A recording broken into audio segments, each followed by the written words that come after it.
The magical dragon attempts to summon a goddess, blessed with divine beauty and miraculous healing abilities, but instead of getting his celestial waifu, Kim Ajin materializes, because of course the summoning goes wrong. Naturally disoriented and wondering what fresh hell this is, assuming he's finally escaped his misery through death, he mentally speedruns his tragic backstory. The soul-crushing vet school grind, getting roasted by professors daily, clawing his way to that veterinary license, then 3 years of poverty wages while playing saint to every stray animal. After achieving his dream clinic, reality hits, 0 customers, broken signage, and debt collectors as his only visitors. That fateful night, drowning in self-pity and unpaid bills, a mysterious sound interrupts his pity party. Before he can process it, our boy suddenly finds himself in a treasure-filled cave with a glowing summoning circle, because of course the iSky portal has premium aesthetics. Convinced he's landed in the afterlife's budget department, he demands answers, only to learn the dragon summoned him for pet care, truly the most legendary of quests. Bracing for some apocalyptic beast,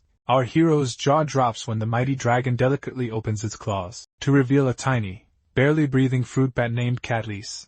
Because even dragons fall for the small pet big responsibility trap. Seeing the dehydrated little creature, Ajin instantly switches to vet mode, rapid-firing questions about symptoms and care history like the professional he actually is. The dragon beams with pride, announcing he's owned Catlease for exactly 1 week, ever since pet ownership became the hottest trend among his kind. Ajin's eye twitches, remembering every impulse buyer who treated pets like fashion accessories. Our protagonist asks if Catlease has been eating properly, already dreading the answer from this expert dragon owner. The dragon proudly declares he's been serving fresh blood like a 5-star restaurant, because obviously all bats are vampires, right? Ajin's head drops in pure veterinary despair, witnessing yet another "I saw it in a movie" pet owner. Here we go again. Another genius who bought a pet without spending 5 minutes on Google. Through gritted teeth, Ajin explains that fruit bats eat fruit, not blood, meaning Catlease has been starving for a week straight. The dragon sheepishly admits this is his first bat, as if that somehow excuses a week of attempted murder by ignorance. Ajin unleashes his professional fury, explaining how the freezing cave could kill Catlease if it wakes from hibernation. Ice dragon or not, this place is a death trap. The mighty dragon suddenly becomes a guilty puppy, lowering his massive head to apologize to the tiny, dying bat. He swears to fetch proper fruit immediately and return Catlease to safety, finally acting like a responsible pet owner. Overwhelmed with gratitude, the dragon offers our veterinary hero 1 wish as payment for this crash course in basic pet care. He casually requests the classic iSky starter pack, either filthy rich Arab prince or generic villain heir with daddy's money. The dragon tilts his massive head, clearly not programmed for these particular cheat code requests. The dragon removes his necklace and hands over what's obviously a legendary wish-granting artifact that was just lying around, explaining it's a magical pendant that grants any wish, because of course it is, as long as your heart stays pure and protagonist-worthy. As the pendant glows with convenient plot device energy, Ajin figures he's definitely hit the afterlife jackpot. Just before vanishing, he speedruns his wish to return to Bitcoin's early days. Because why save the world when you can crash the economy? The dragon watches Ajin disappear, then rushes to Google. What do fruit bats eat? Still confused about summoning a sarcastic veterinarian instead of a glowing goddess. In the time it takes to blink, our hero materializes on a busy street, surrounded by the classic "definitely not in Kansas anymore" sensory overload package. Still processing his sudden relocation, he wonders if he's been reincarnated, possessed, or just really needs to lay off the late-night ramen. A fruit seller, eyeing his bizarre outfit, asks if he's some kind of lost tourist, because apparently interdimensional fashion screams traveler, cheerfully explaining this is Belmore region, where inns and markets thrive, classic fantasy starter town vibes. Before he can process this exposition dump, a giant rabbit stampedes through like it owns the place, because of course the first monster is someone's harmless pet, inhaling carrots with the dedication of a raid boss clearing trash mobs. Civilians panic and flee in perfect NPC fashion, while Ajin stands there gawking like he's never seen basic fantasy world-building before. The seller frantically warns it's Lord Belmore's precious pet, because nobles always own the most dangerous, cute animals. Spotting a crying girl directly in harm's way, Ajin activates his protagonist's reflexes, swooping in for the classic heroic rescue that'll definitely impress everyone. As the rabbit pivots for round 2, his pendant glows with convenient plot armor energy, and a blue leash materializes because apparently magical pet supplies are standard iSky equipment. The crowd gasps in perfect NPC synchronization, whispering about the mysterious wizard who definitely isn't suspicious at all. The fruit seller, clutching her sister, notes that our protagonist screams main character energy louder than his bizarre outfit. Lord Belmore storms him with peak arrogant noble fury, because someone dared restrain his precious death bunny. Ajin explains the near child-crushing incident, but Belmore pulls the classic "my angel would never" denial card. Our veterinary hero unleashes his professional rage about delusional pet owners who treat walking disasters like innocent angels, warning that this harmless bunny could crack skulls like walnuts with those adorable chompers. The fruit seller sisters exchange knowing looks, clearly impressed by someone finally calling out noble stupidity. Examining the rabbit more closely, Ajin notices its ears and instantly switches into veterinarian mode, because apparently his professional instincts survived interdimensional travel, diagnosing stress-induced overfeeding like he's reading a basic pet care manual instead of dealing with a fantasy monster. When he questions the obvious behavioral red flags, Belmore admits Elizabeth's stress eats and pulls her own fur, basically the rabbit equivalent of a Twitter user. Ajin drops some hard veterinary truth about fatal stress while suggesting maybe crowded marketplaces aren't ideal rabbit therapy locations. When Belmore asks about exercise with the desperation of a first-time pet owner, our ice-guide animal expert prescribes basic "let her run around" advice while banning the classic noble habit of spoiling pets to death. Shocked that someone actually knows pet care, Belmore tears up, confessing people mock his rabbit obsession, because nobles always have the weirdest hobbies. But clearly Ajin's veterinary expertise trumps whatever passes for animal knowledge in fantasy land. Belmore summons his butler with the urgency of someone who just discovered competent help, tosses Ajin a coin pouch and basically hires him as Elizabeth's part-time therapist, because apparently pet psychology pays well in fantasy worlds. After mumbling apologies to his stressed bunny, he exits with all the dignity of a scolded pet owner, while our protagonist grumbles that he's definitely not becoming the town's unofficial animal whisperer. Suddenly the NPC crowd activates, swarming him with generic praise like he just saved the kingdom instead of calming one rabbit. The fruit seller thanks him for protecting her stall and offers a discount, but when our broke hero admits he's penniless, she points to the pouch, because of course the reward money appears exactly when the plot needs it. He bites a gold coin with the skepticism of someone who's been burned by fake currency before. Confirming it's real, our boy cracks a smile that screams financial problem solved, already dreaming of opening another clinic here to escape his human world debt collectors, because interdimensional bankruptcy is apparently a thing. Ajin thanks the gathered crowd like they're job applicants, half amused that remarks that hopefully one of these eager candidates won't disappoint him completely. He announces its interview time, dramatically calling it a game of life and death, because apparently hiring veterinary staff requires theatrical flair. Our protagonist's mind wanders to Lord Belmore, who conveniently offered land and money the moment Ajin mentioned settling down, because wealthy nobles always have spare real estate lying around. Thanks to that suspiciously generous support, his second clinic opens without a hitch, with Belmore even providing a fully stocked shop, though it's weirdly packed with nothing but rabbit supplies. Subtle much? Still, our boy doesn't complain since it's free, and his instant connection with the rabbit-obsessed lord already proves invaluable. Business consumes Ajin's days, but he realizes he knows nothing about this world, especially that dragon who promised to send him home, then ghosted him harder than a bad dating app match. Determined to find answers, our hero posts a notice. Animal hospital hiring staff, hoping to find someone capable of handling both assistant and technician duties without fainting. When interviews begin, Ajin sits upright, eyeing the lineup of applicants like he's judging a talent show. Convenient wealthy benefactor. First up is Thomas,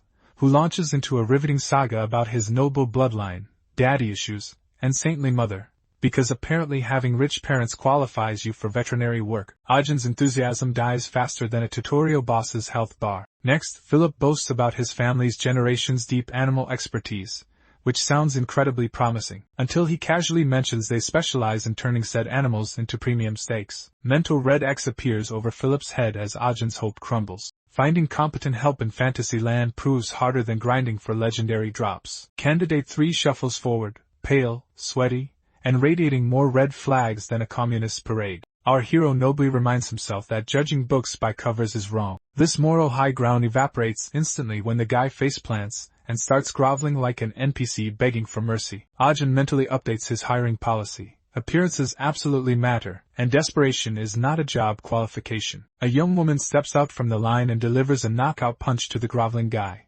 because apparently job interviews now include free violence, launching him across the room like a rejected side character. She introduces herself as Selina, a roaming animal expert with actual qualifications, radiating the kind of competence that makes hiring decisions embarrassingly obvious. So Ajin hires her faster than an MC accepting a suspicious system quest. The next afternoon, our protagonist lounges in his suspiciously perfect new clinic, soaking up convenient sunlight, while wondering why everything's going too smoothly. It's already noon, and his miracle employee is nowhere to be found, because of course the competent character comes with reliability issues. He contemplates posting another desperate job notice, when plot convenient knocking interrupts his brooding. Expecting his AWOL assistant, he opens the door like every protagonist walking into obvious trouble, only to discover some random dude instead of his desperately needed employee. Minutes later, the stranger sits comfortably in his clinic, sipping tea while Ajin forces his customer service smile to maximum brightness. Internally though, our hero's doing victory laps. His first actual paying customer has arrived to rescue him from financial doom. Flashbacks hit him like a truck as he remembers his previous clinic's spectacular failure, courtesy of his legendary anger management skills. He recalls screaming at some poor soul who dared neglect their dog's dental hygiene, transforming from respected vet to that psycho-animal doctor faster than his reputation could recover. This time, Ajin's determined to weaponize politeness and extract every coin through sheer charm alone. So he sweetly inquires about the man's beloved pet. The stranger grins and produces a pocket-sized lizard named Pojak, because apparently everyone in fantasy worlds carries their animals like portable accessories. For once, our boy feels genuine relief staring at what appears to be a completely ordinary creature, no ancient bloodlines, magical powers, or world-ending potential in sight. That relief dies faster than his bank account when the man cheerfully admits to yanking its tail clean off. Ajin's inner rage meter hits critical levels, but he channels his newfound customer service zen, and redirects his professional fury toward actually helping the mutilated lizard. He examines Pojak with the delicate care of someone defusing a bomb, discovering skin so dry and red it screams, "I'm dying from neglect, you absolute walnut!" The moment he voices this professional diagnosis, the owner casually drops the, "Oh yeah, it breathes fire and has anger issues" bombshell. Pojak immediately validates this warning with the enthusiasm of a boss fight tutorial, by launching a fireball directly at Ajin's face, because of course the harmless pet is actually a miniature dragon. Right on cue, Selina crashes through the door like a perfectly timed rescue NPC, and tackles him aside, saving him from becoming clinic barbecue. The flames charred the wall where his head used to be. Dazed and tasting copper, Ajin mutters that face-tanking the fireball might have hurt less than Selina's rescue tackle. As reality sets in, he realizes his first ordinary patient is actually a salamander, because of course the tiny lizard breathes fire and can't be handled without oven mitts. He mentally searches for anything fireproof while the owner goes full hard eyes at Selina, calling her beautiful as she interrogates him about his illegal pet acquisition. He dreamily explains he rescued it from the mountain behind the village, claiming it was love at first sight, the classic excuse of every wildlife trafficker. Selina drops the legal hammer, explaining that keeping salamanders is illegal since they're endangered from overhunting by people exactly like him. Still, she offers a loophole, claim it's temporary medical treatment, and authorities might look the other way, provided he releases it afterward. However, the man clutches Pojak like a security blanket, tears streaming, refusing to abandon his true love. Suddenly, he makes a break for the door, dramatically shouting that no one can tear him from his beloved fire-breathing lizard soulmate. Ajin gapes at the empty doorway, watching his first paying customer, and any hope of profit, literally run away with his patient. Selina hesitates, probably calculating the legal paperwork this will generate, before our perpetually broke hero barks at her to give chase, because losing customers is apparently his specialty. And just like that, the clinic's debut examination becomes a slapstick pursuit through town, because of course Ajin's veterinary career would start with a salamander kidnapping. The market erupts as the chase barrels through, sending the fruit vendor diving for cover. She'd literally just been celebrating how peaceful life was without the Lord Reverend's drama, but apparently forgot she lives in a world where tranquility has a 5-minute expiration date. Smart woman immediately takes the hide behind produce approach, as the chaos stampedes past her stall, because getting involved in main character problems never ends well for NPCs. The man sprints through the crowd like he's carrying the last MacGuffin on Earth, clutching his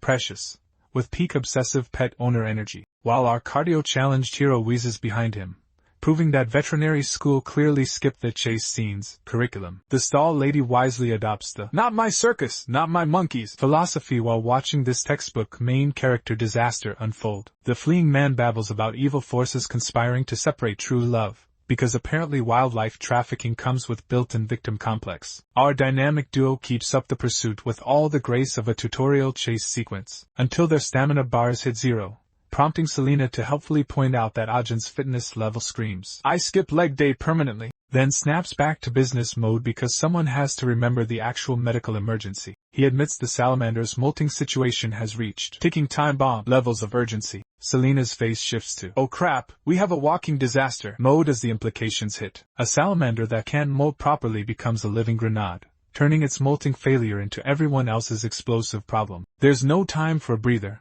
They need to catch that walking fire hazard before it goes full Michael Bay explosion. Meanwhile, our delusional pet owner strolls home, convinced he's outsmarted the system like some discount criminal mastermind. He lovingly sets Pojak on the table, rambling about destiny while completely missing the ticking time bomb memo. His relief hits peak cringe as he serenades his salamander with what sounds like a Disney villain's musical number. His off-key performance gets cut short when reality crashes the party, as Pojak's body starts doing its best impression of a malfunctioning flamethrower. Within seconds, his cozy home transforms into a budget disaster movie set. He's now coughing through smoke thicker than his understanding of basic pet care. Our genius tries negotiating with a literal fire creature like it's having relationship issues, stretching out his hand as if the power of love could somehow override basic salamander biology. Pojak responds with an even bigger fireball, because apparently, "stop burning everything" translates to "burn harder" in salamander. Selena yanks the man to safety while Ajin charges toward the inferno, because someone forgot to tell him fire is hot. Determined to wrangle a living flamethrower with his bare hands, he mentally notes that veterinary school really should have covered what to do when your patient becomes a house fire. Then his pendant conveniently activates,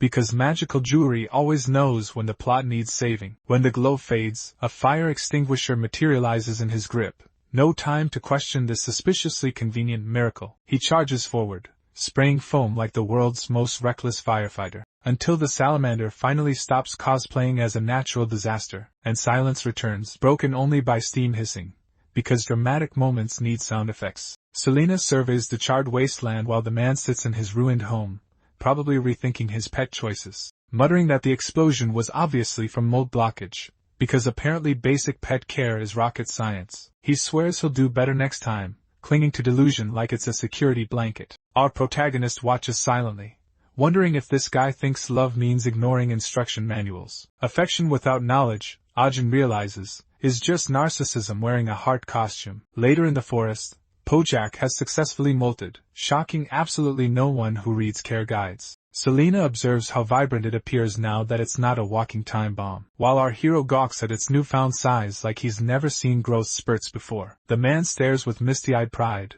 finally grasping the "let wild things be wild" concept. Mumbling about releasing it back to nature, only took a house fire to reach this breakthrough. He watches Pojak vanish into the trees, whispering heartfelt gibberish that definitely translates to, "Sorry I almost killed you." Ajin rolls his eyes, already sensing this heartwarming moment will spawn another catastrophe because emotional growth never sticks in this world. But the man's too busy basking in his own perceived character development to notice reality knocking. The moment gets suspiciously tender as Pojak pauses dramatically on a distant rock, because every farewell needs theatrical staging, and launches a massive fireball skyward like it's auditioning for a fantasy calendar. The flames explode into picture-perfect fireworks because apparently salamanders moonlight as pyrotechnic artists. The man stares upward with tears streaming, overwhelmed by emotions that definitely won't lead to poor life choices, while our protagonist quietly notes the treatment's complete, until the next, misunderstood, creature shows up. Days later, the same man materializes in town square because character exits are just intermissions in manhwa, now calling himself Royce while strumming guitar beside the fountain, because nothing says fresh start like a name change in street performance. Children dance around him, blissfully unaware they're witnessing the origin story of the next animal welfare disaster. Him as he belts out an eccentric ballad about Ajin's adventures, because every hero needs a traveling bard to inflate their reputation, lifting spirits everywhere while conveniently omitting the almost burned down a house verses. Selena watches from afar, half amused, while our hero stands unimpressed yet secretly enjoying his first taste of fame. When people start babbling about bringing their misunderstood pets to the miracle worker. Even Ajin grudgingly admits Royce's singing isn't completely terrible, damning with faint praise as usual. Soon after, karma strikes. A mob swarms his clinic, blocking streets while dozens scream his name like he's curing cancer, not pet tantrums. Our boy sits paralyzed, watching his peaceful life die in real time while Selena mutters about updating her resume. Amid the chaos, Ajin realizes their humble clinic accidentally became the town's hottest attraction, because viral marketing works even in fantasy worlds. He finishes examining a patient with professional detachment, scheduling follow-ups like he's not drowning in newfound popularity. Selena deadpans that he'll be corpse by next week and should cash in while breathing, as our hero calls the next victim, sorry, patient. Reflecting on how their 2-month-old clinic empire is thriving thanks to magical morning bird marketing, because apparently word of mouth travels at light speed when convenient. But after witnessing those sweet profit margins, the chaos magically became manageable. A customer peeks in asking if they're open. Selena immediately declares them closed, but Ajin overrules her because protagonists physically cannot turn away patients. It's like a genetic defect. Outside, NPCs exchange perfectly timed exposition about Coco's appetite loss and bloodshot cat eyes, because background conversations always revolve around the MC's specialty. Dogs and cats stick close to humans here, though their ailments conveniently differ just enough to keep our hero learning how thoughtful of this world's biology. Later, Ajin stretches dramatically, announcing his exhaustion while Selena drops the "one last case" line, because final patients never stay final in this business. He asks what creature awaits, and Selena exposition dumps about shamans, former hunting beasts turned trendy pets with abandonment issues, because every fantasy world needs its misunderstood dangerous animal species. Our hero mutters that trend-chasing pet buyers should vanish, then conveniently recalls shaman facts like he's reading from a bestiary. Torso height, boar-piercing claws included. Selena delivers the mandatory, "be careful," warning that absolutely guarantees incoming chaos. The next customer presents a shaman pup, right on schedule. Visibly drained and barely 8 weeks into existence, because baby animals in manhwa are either dying tragically or unlocking secret powers. The owner explains yesterday's mysterious limp appeared because pets never develop convenient symptoms during business hours. Ajin examines the leg, expecting some ancient curse but finding disappointingly normal puppy anatomy instead. Checking the paw reveals a simple thorn, because sometimes the obvious answer isn't a conspiracy after all. Removes it with tweezers and disinfects the wound with the efficiency of someone who's done this exact scenario 50 times. Assuring them it'll heal, while internally grateful no mystical bloodlines were involved. The little shaman wobbles around testing its fixed paw as our protagonist watches, waiting for the inevitable plot twist that never comes, while Selena glances over with the mild interest of someone expecting this routine case to somehow explode into chaos. As the owner leaves clutching their miraculously normal pet, Ajin sighs in relief, declaring victory over a day that stayed refreshingly mundane for once. Selena notices his rare smile and calls him out on looking suspiciously content. She grills him, was it the adorable puppy or finally escaping customer hell? Selena smirks, pointing out he usually only smiles when counting coins. Ajin admits none of today's cases were heartbreaking disasters. He confesses the worst part isn't the work, it's watching animals suffer. The deeper he cares, the more it destroys him, so emotional walls become survival. His mind drifts to his past life's most infuriating client, someone who abandoned their pet for a month-long vacation, triggering his newfound habit of lecturing irresponsible owners. With closing time looming, Selena glances outside, noting the creeping darkness. Ajin eyes their packed schedule, and pushes for speed before night swallows the town. Suddenly the interview guy materializes outside like every convenient plot device ever, screaming for help because subtlety died with his dignity. Ajin asks Selena about exorcisms. She deadpans that punching ghosts might work if they had actual hitboxes. The man barges in, yoinks our protagonist like he's collecting a quest item, and yeets him through the window because doors are apparently suggestions, leaving Selena to process this kidnapping with the energy of watching paint dry. Cut to generic forest location number 47. Ajin sprawls on dirt, while his abductor apologizes for overestimating the fitness level of someone who sits indoors all day. Our hero demands answers, finally realizing ghosts don't usually need cardio breaks. Meet Schwein, civil servant extraordinaire, who dragged him here because apparently rabbit whispering is now a marketable skill. Schwein asks him to catch a stray dog. Ajin refuses, pointing out his degree says veterinarian, not professional dog catcher. Selena materializes from nowhere like every convenient backup character, clarifying they're medical professionals, not a discount animal control service. Schwein drops the classic "You're our only hope" line because apparently no one else in this entire region owns a leash. He explains 2 months ago this stray claimed prime mountain real estate right where their trail construction begins, dodging every capture attempt with protagonist-level plot armor, and construction starts tomorrow because deadlines only exist when dramatically convenient. If they fail, the military steps in with their "shoot first, ask questions never" policy because Manhwa solutions escalate faster than power levels. Our hero goes silent, processing this moral dilemma with the weight of someone whose character development just activated. He finally asks for the dog's location, because we all know where this "just looking" excuse is heading. Ajin clarifies he's never done animal capture and only wants to observe. The classic "I'm not getting involved" flag that guarantees maximum involvement. Schwein agrees it's further up the mountain,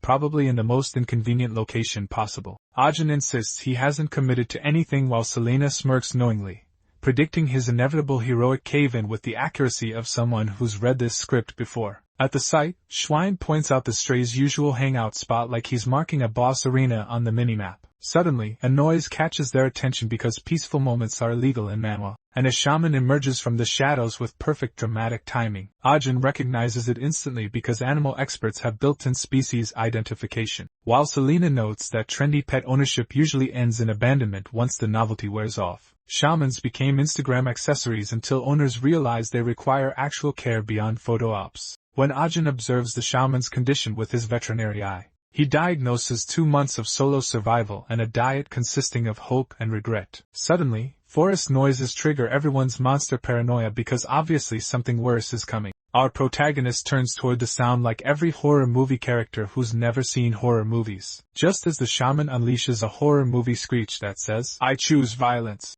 and charges like Ajin personally insulted its entire bloodline, Selena yanks our clueless protagonist to safety, casually noting that maybe don't pet the feral beast next time. Ajin lectures about proper dog etiquette while dodging claws, as Selena points out that standing still equals becoming dog food. Our animal expert drops wisdom about not triggering chase instincts, because apparently this is Psychology 101 with fangs. The shaman abruptly hits the pause button mid-rampage. Everyone stands frozen like NPCs waiting for their next dialogue prompt. Ajin puzzles over the sudden ceasefire, noting that actual hunting dogs don't just rage quit their own attacks. The shaman casually strolls away like this whole encounter was just Tuesday morning cardio. Selena shrugs about canine psychology being unknowable, while Schwein reveals this dog's basically the neighborhood's most dedicated menace. As Ajin processes this, his veterinarian brain starts connecting dots that everyone else somehow missed. He asks what specific complaints they've received, because apparently, "scary dog exists" counts as a crisis now. Schwein explains the locals branded it a "vicious mountain beast" demanding immediate capture, because nothing says "dangerous predator" like a dog that just stands there. Our hero asks the obvious question everyone forgot: has this terrifying beast actually hurt anyone? Schwein opens his mouth to confirm the obvious danger, but, after that awkward pause where reality kicks in, admits 0 people have been injured. Plot twist: the monster has perfect self-control. Ajin turns to Selena, remembering her lecture about shaman loyalty, and asks if she still believes it. Her confirmation makes something click in his "I can fix this" protagonist's brain. The next morning, Ajin and Selena head to the village because obviously the real answer was talking to humans, not the dog. Our boy shifts from capture mission to detective work, convinced that finding the original owner will unlock the tragic backstory fixes everything solution. Though time is short and trapping with food seems logical, our hero knows this abandoned pet operates on loyalty programming that overrides basic survival instincts. The dog's skeletal frame reveals a bond stronger than hunger, because apparently even starvation can't debug true devotion.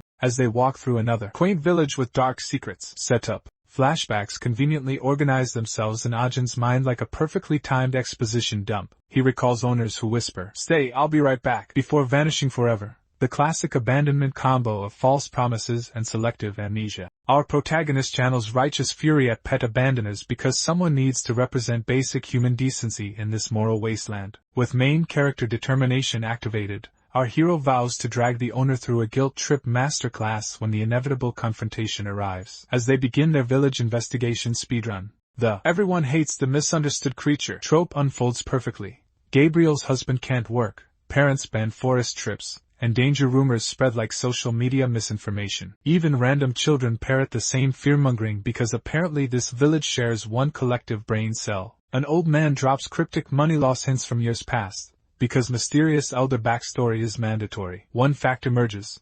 This village treats the stray like their personal villain origin story. After hours of identical scary dog bad testimonies, our dynamic duo retreats to process the village's impressive commitment to collective paranoia. Ajin's detective brain concludes the owner obviously isn't local, because if he were, this mob would have already formed a pitchfork parade to his doorstep. Right on cue, a mysterious woman with convenient plot knowledge materializes from the shadows. She drops the classic "I couldn't help but overhear" line and name drops Jake like she's been waiting all day to deliver this exposition, naturally insisting they follow her immediately, because mysterious guides always lead protagonists exactly where the story needs them. Jake's hermit house sits perfectly isolated in tragic loner territory, while our guide explains his antisocial lifestyle like she's reading from the misunderstood character handbook. When they arrive at the textbook "Humble Dwelling Hides Deep Secrets" setup, she pauses dramatically beside a conveniently placed grave that screams emotional revelation incoming, and delivers the mandatory tragic backstory. Jake's been dead for 2 months thanks to nature's perfect timing. The classic "no family, kind stranger handled everything" combo completes the sob story checklist. Furthermore, she insists that Jake never abandoned his dog, because apparently dead owner can't return, is the ultimate plot twist nobody saw coming. He simply never made it back. Shocking revelation that death tends to interrupt daily routines. The woman also confesses she once tried adopting Max but failed, and now begs them to save the loyal beast because "someone else fixed my guilt" is peak side character energy. The weight of her words crushes Ajin's protagonist assumption engine. Quiet remorse floods him as he realizes his deadbeat owner theory just got completely debunked by basic tragedy. Our hero offers a silent prayer for Jake's peace while his "I can fix this" complex shifts into maximum overdrive. He vows to save Max no matter the cost, because dramatic promises during emotional moments never backfire. Later, back in the forest where convenient timing strikes again, Schwein remarks to the freshly arrived officers that he expected them tomorrow. Apparently government efficiency decided to ruin everyone's schedule. He suggests postponing their "kill Max" mission until tomorrow, noting they finished their prior assignment early because nothing says professional timing like showing up to execute a dog ahead of schedule. But the officers brush off his suggestion with bureaucratic efficiency. One officer insists on immediate execution because apparently "why wait when you can be evil right now" is their department motto. Since the villagers already despise the dog with hive mind precision, no one will question their convenient schedule acceleration. Because who needs proper procedure when you have mob mentality backing you? Back at Jake's house, Ajin steps inside for the mandatory tragic backstory investigation. The lingering herbal medicine scent immediately screams dead herbalist backstory because subtle environmental storytelling is for amateurs. Selena suggests grabbing owner-scented items while pointing at nearby clothes, because scent tracking always works perfectly in manhwa logic. Our hero's eyes predictably drift to the obligatory emotional photo frame on the shelf, showing Jake and Max in happier times, because every tragic pet story needs its "look how happy they were" moment. He wonders what tragedy befell someone so devoted to his companion, as if landslides don't already scream cruel irony of fate. Selena spots another photograph on the wall, this one featuring a mandrake, because of course the hermit healer was chasing legendary plants. She notes Jake's obvious mandrake obsession, as if rare magical herbs just grow on trees for convenient plot advancement. Ajin's movie knowledge kicks in while Selena exposits about the screaming plant's impossible rarity.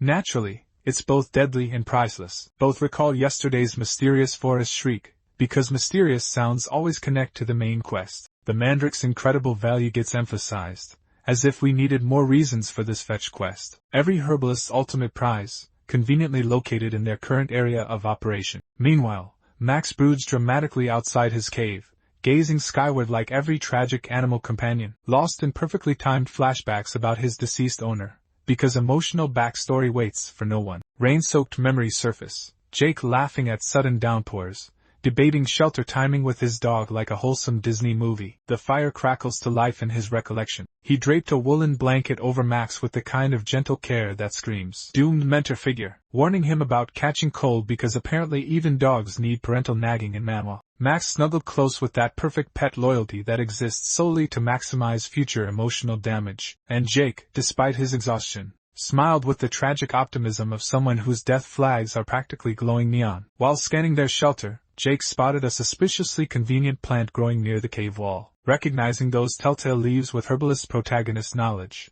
he gasped at the perfectly placed mandrake because of course the rare treasure appears right when the story needs maximum irony. He marveled that he'd actually found one outside textbooks, as if fate wasn't obviously setting up the cruelest possible twist. Excited by his discovery, he decided to fetch his gear, sealing his doom with classic "I'll be right back" energy, telling Max to wait and promising he'd be right back, because "I'll be right back" is basically a death sentence in any story. Max barked softly in that ominous way that screams, "Please don't leave me, this feels like a setup." But Jake reassured him it wasn't far, sealing his fate with classic protagonist overconfidence. Smiling with doomed mentor energy, he stepped out into the rain like death flags weren't practically neon at this point. Then a sudden landslide of massive rocks came crashing down, killing him instantly.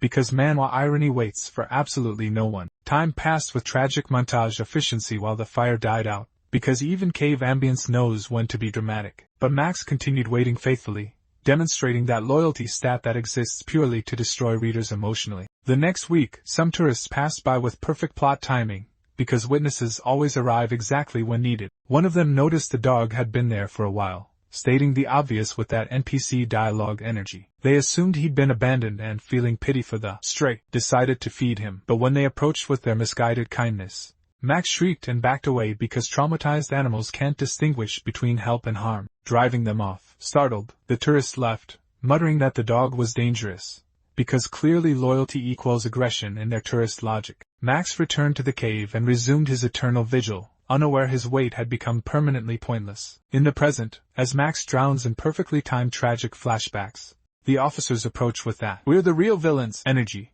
suggesting there's no rush since it's getting late and bureaucracy waits for no dog. Standing before Max, they ready their tranquilizer arsenal, because apparently one loyal dog requires military-grade firepower. Schwein pleads for one more hour with the desperation of someone who knows exactly how this misunderstanding will end. From what Schwein has witnessed, Max has never hurt anyone. He's just a dog whose tragic backstory makes him inconvenient. The officer shrugs off the sob story with classic authority figure coldness, declaring they're here to eliminate threats, not run a therapy session for traumatized pets. As he raises his tranquilizer with the casual efficiency of someone about to crush dreams, Max pants heavily, his breathing the only sound before inevitable tragedy strikes. Just as the officer's finger tightens on the trigger with perfect dramatic timing, Selena and Ajin burst onto the scene with last-second hero entrance energy, because manhwa timing is always flawless. Selena declares they're here for a rescue mission, not an execution, wielding protagonist's moral authority like a shield. At that moment, Max's grief-addled mind conjures the cruelest hallucination possible, his beloved owner materializing before him. The phantom Jake smiles with ethereal gentleness, promising he's finally come to bring Max home after all this waiting. Overcome with desperate joy, Max stumbles forward with tail wagging, his heart breaking and mending simultaneously, believing his owner has truly returned,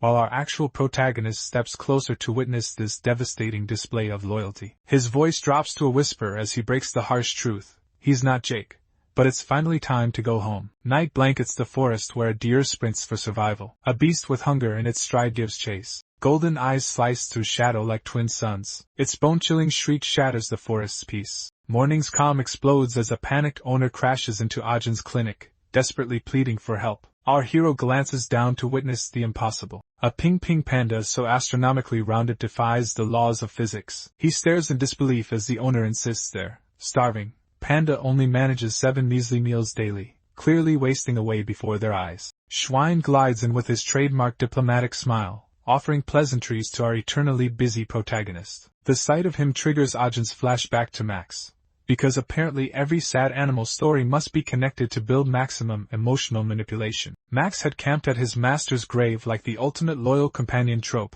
rejecting village pity until Schwein became his designated plot-relevant caretaker. When Ajin asks what brings him there and if something happened to Max, Schwein denies it and instead reveals a mandrake plant from his bag, because of course the random side quest involves magical flora. Selena spots the obvious plot device immediately.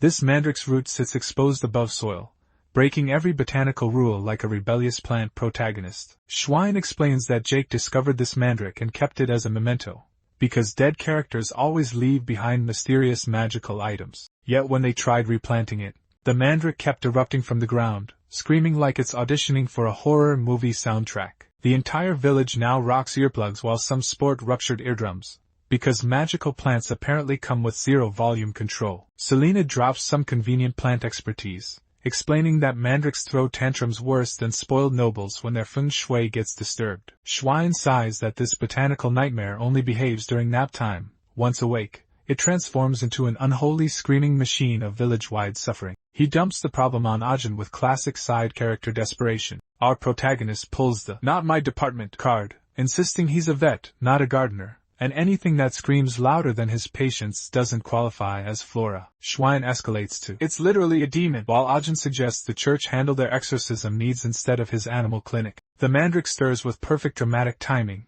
because even plants follow manhwa scheduling. Schwein executes the classic dump and dash maneuver, abandoning his screaming problem child faster than nobles flee accountability. Ajin curses their cowardly retreat, noting he's seen people abandon pets, kids, and responsibilities, but never weaponize vegetation, as Selena deploys emergency glass containment. She reminds him that mandrakes are basically miracle herbs. Every piece can resurrect the dead, making this tantrum plant worth a fortune. Our boy grumbles about priceless herbs being useless if they're uncontrollable, just as the mandrake's eyes snap open with ominous timing. Selena frantically warns him to brace for impact, because apparently every magical plant comes with mandatory hearing damage. Ajin panics about his conveniently absent noise-canceling headphones, preparing for the worst-case scenario that always happens. But instead of unleashing sonic destruction, the mandrake just smiles like a confused toddler. He watches Selena analyze its behavior with scientific precision, concluding it's developed instant protagonist attachment syndrome. She tells him to reveal his necklace,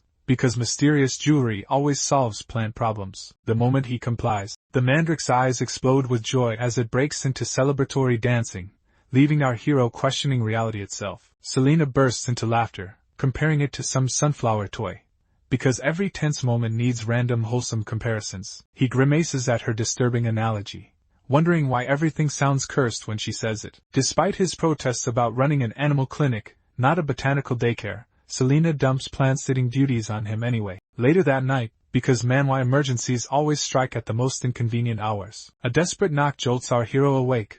Apparently veterinary services operate on horror movie schedules. Half-conscious, he grumbles about midnight surcharges until reality crashes through his door. A panicked woman bursts in, because subtlety died with proper appointment scheduling. She clutches a bleeding dog whose wounds scream, "Plot convenience emergency." Our protagonist grimaces at the severe gashes, muttering how conveniently this exceeds normal veterinary capabilities. Selena conveniently remembers the mandrake's clotting properties, because magical plants always have exactly the right abilities when needed. The mandrake eyes her with the suspicious glare of a territorial houseplant. She hesitates, suggesting Ajin negotiate with their new botanical roommate instead. He groans about requesting permission from vegetation, but complies anyway, because talking to plants is apparently his life now. The mandrake practically throws a rave, humming and dancing like it just won the lottery. Our bewildered MC grabs the leaf, wondering when he started negotiating with houseplants, and miraculously stops the bleeding, because of course the screaming vegetable has god-tier healing powers. The woman ugly cries with gratitude,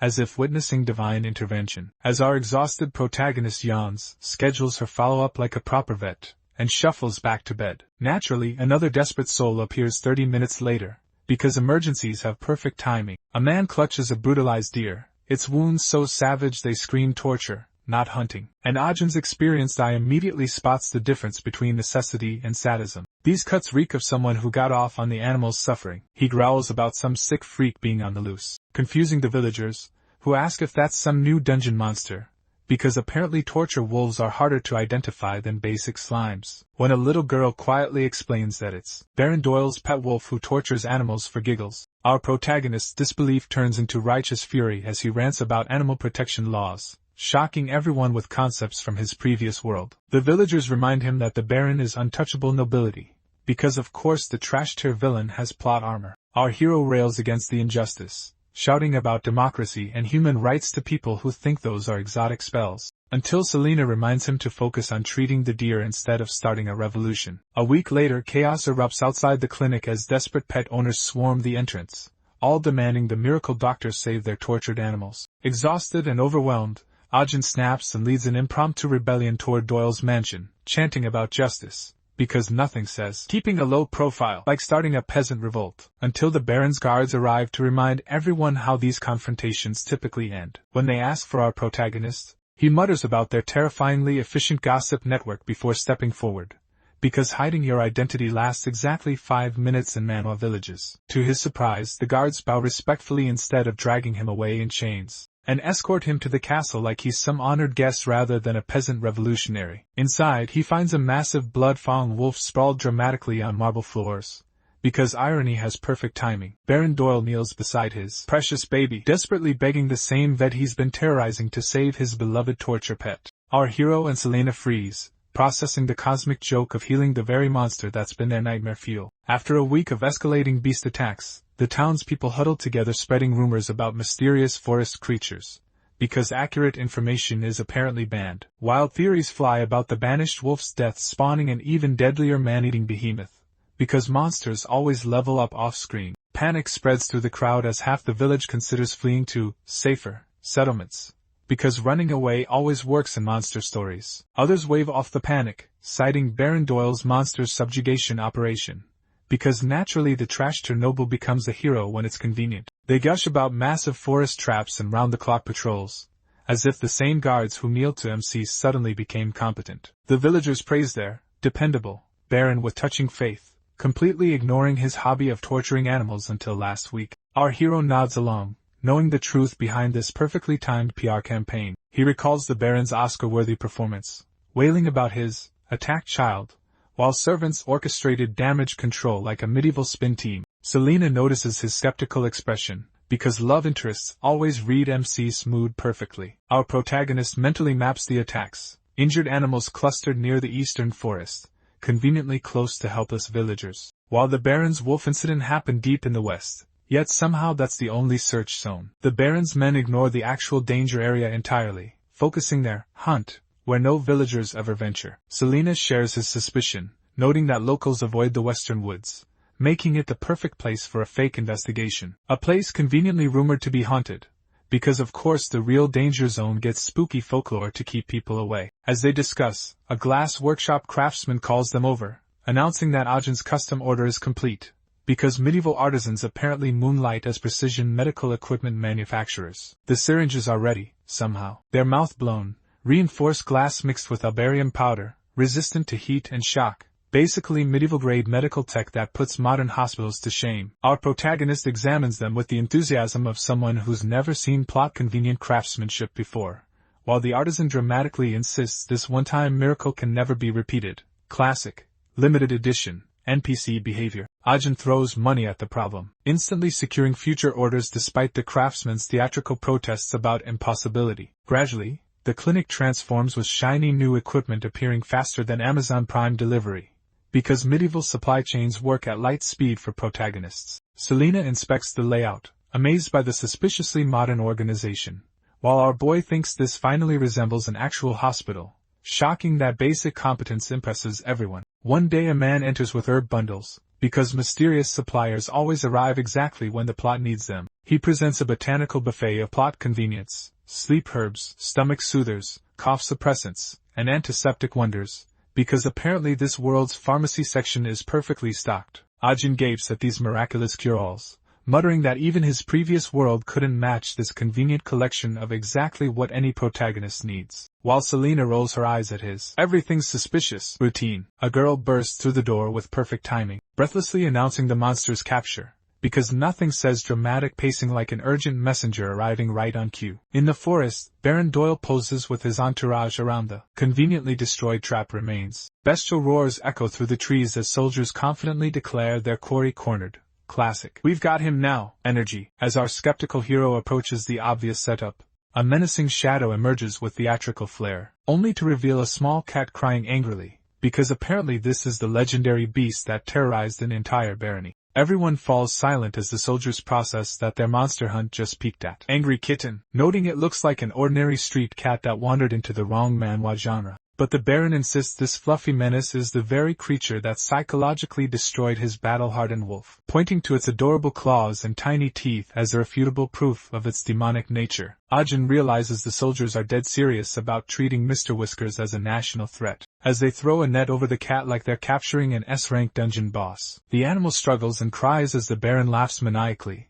ordering it burned, because nothing says competent leadership like public kitten barbecue. Our protagonist objects to this obvious miscarriage of justice, but the Baron demands the cat be dragged alive for public execution, because apparently his reputation depends on defeating house pets. Watching the terrified furball, our hero flashbacks to his previous world where someone brought an injured cat to his clinic, because protagonists always have conveniently tragic backstories involving the exact same scenario they're currently facing. Ajin had labeled such people demons back then, because having strong moral convictions about animal abuse is mandatory protagonist characterization. The cat shreds through the net like it's made of tissue paper, sending grown soldiers into full panic mode over what's essentially an angry house pet. Suddenly our boy's lightbulb moment activates. He shouts for everyone to cover their faces, because dramatic gesturing always precedes brilliant schemes, then dramatically points at the cat's forehead like he's revealing the final boss's weak spot. A perfectly convenient M-shaped scar glows ominously above its brow as he declares it the mark of a great demon,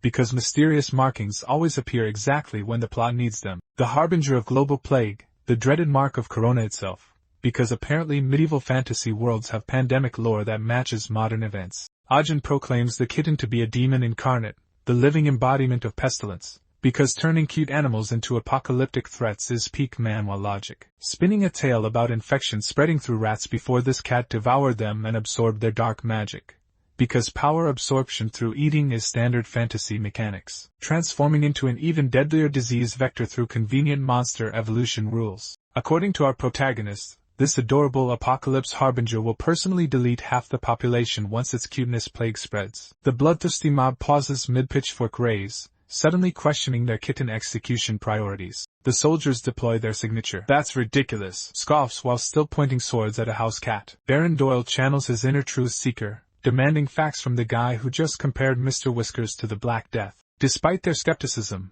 Ajin stands firm with his convenient past-life pandemic expertise, because of course he's also a plague specialist. A world of masks, fear, and chaos that suspiciously sounds like recent history. He insists the creature carries demonic energy but conveniently remains suppressible at kitten difficulty level. Our hero casually mentions his world found a cure, because naturally he's qualified for interdimensional disease control. Turning to Selina, Ajin deploys the classic "Please validate my obvious lie" stare. She smoothly joins his bluff with textbook "Mysterious herbs can cure anything" logic. Behind his confident facade, our hero sweats bullets knowing his BS detector is about to be tested. The soldiers scoff at his plague kitten theory, but before they can roast him harder than the cat, the Baron graciously offers a week-long deadline: heal the demon, and present it for public execution, because nothing says mercy like delayed kitten murder. Back at the clinic where Sanity occasionally visits, our protagonist finally breathes, praising Selina's Oscar-worthy performance in supporting the obvious lie. She casually mentions she wasn't actually lying. Technically, you could brew a cure using cat blood and mandrake roots, assuming you can somehow acquire several hundred mandrakes without bankrupting a kingdom. She questions his sudden career shift from doctor to cat rescue activist, warning that Mr. Whiskers might level up into an actual threat once conscious. Ajin reveals the obvious plot twist: this fluffball isn't even the real village menace. He flips through injury records, revealing wounds that don't match tiny cat claws, because apparently basic forensics is revolutionary in this world. Selina connects the dots faster than a tutorial NPC. Baron Doyle's wolf Magma was the real killer, with our vicious cat playing victim. Our protagonist nods but smells something fishier than a dungeon's loot drop. Why would the Baron, master of cover-ups, suddenly point fingers at random wildlife like a confused quest giver? He suspects this whole circus is just elaborate catnapping with extra steps. Selina notes how eagerly the Baron swallowed Ajin's apocalypse fanfiction, because nothing says believable lie like claiming a house cat will end civilization. But examining the real wounds reveals this isn't your typical misunderstood monster scenario. The forehead scar screams plot device, while leg marks whisper tragic backstory. Time for our hero's mandatory uncover the dark truth side quest. Selina watches him work, her cold love interest facade cracking as she witnesses actual human decency. Truly shocking character development. Then our emotionally constipated protagonist ruins the moment by full-body hugging a cat like it's his long-lost family member, and calling it soft and warm. The scene completely rewrites Selena's mental notes, from cold mercenary to certified cat whisperer, while the nearby Mandrake radiates pure jealousy at being upstaged by a furball. The next morning, otherworldly wails pierce the clinic's walls like a demonic opera audition. Townsfolk swarm outside, trading whisper theories about the spine-chilling symphony within. Village gossip works faster than social media. Suddenly our vet is wrestling demons and single-handedly curing the apocalypse. By noon, public perception has promoted him from sketchy animal doctor to interdimensional wizard savior. The crowd chants his name like he's headlining a magical concert, proclaiming Kim Ojin the ultimate spellcaster. Blissfully unaware of his newfound celebrity status, our hero attempts basic cat-feeding protocols, only to receive another face-scratching critique of his hospitality.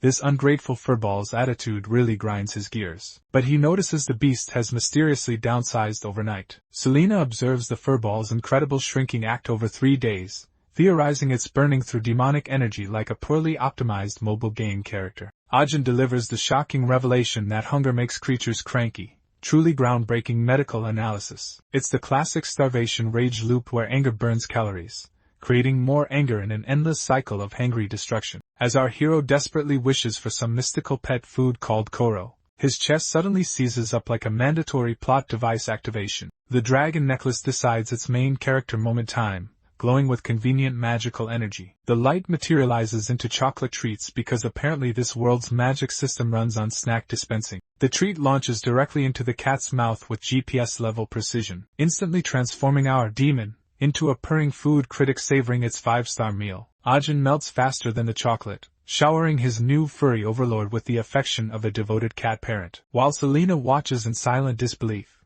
because witnessing basic kindness apparently breaks her entire worldview. As the cat demolishes its meal like it's discovered the secret to infinite hunger satisfaction, the scar on its forehead begins glowing like a convenient plot revelation beacon. Selena freezes, her genius love interest neurons finally connecting the blindingly obvious dots. The creature before them was never just a cat, shocking absolutely no one who's read a fantasy story. Monoceros, the horned lion, once reigned as a mythical beast with maximum legendary credentials. During the era when dragons vanished and mana surged across the world like a poorly balanced game update, revered as sacred, their horns blessed barren lands with water and turned darkness into light.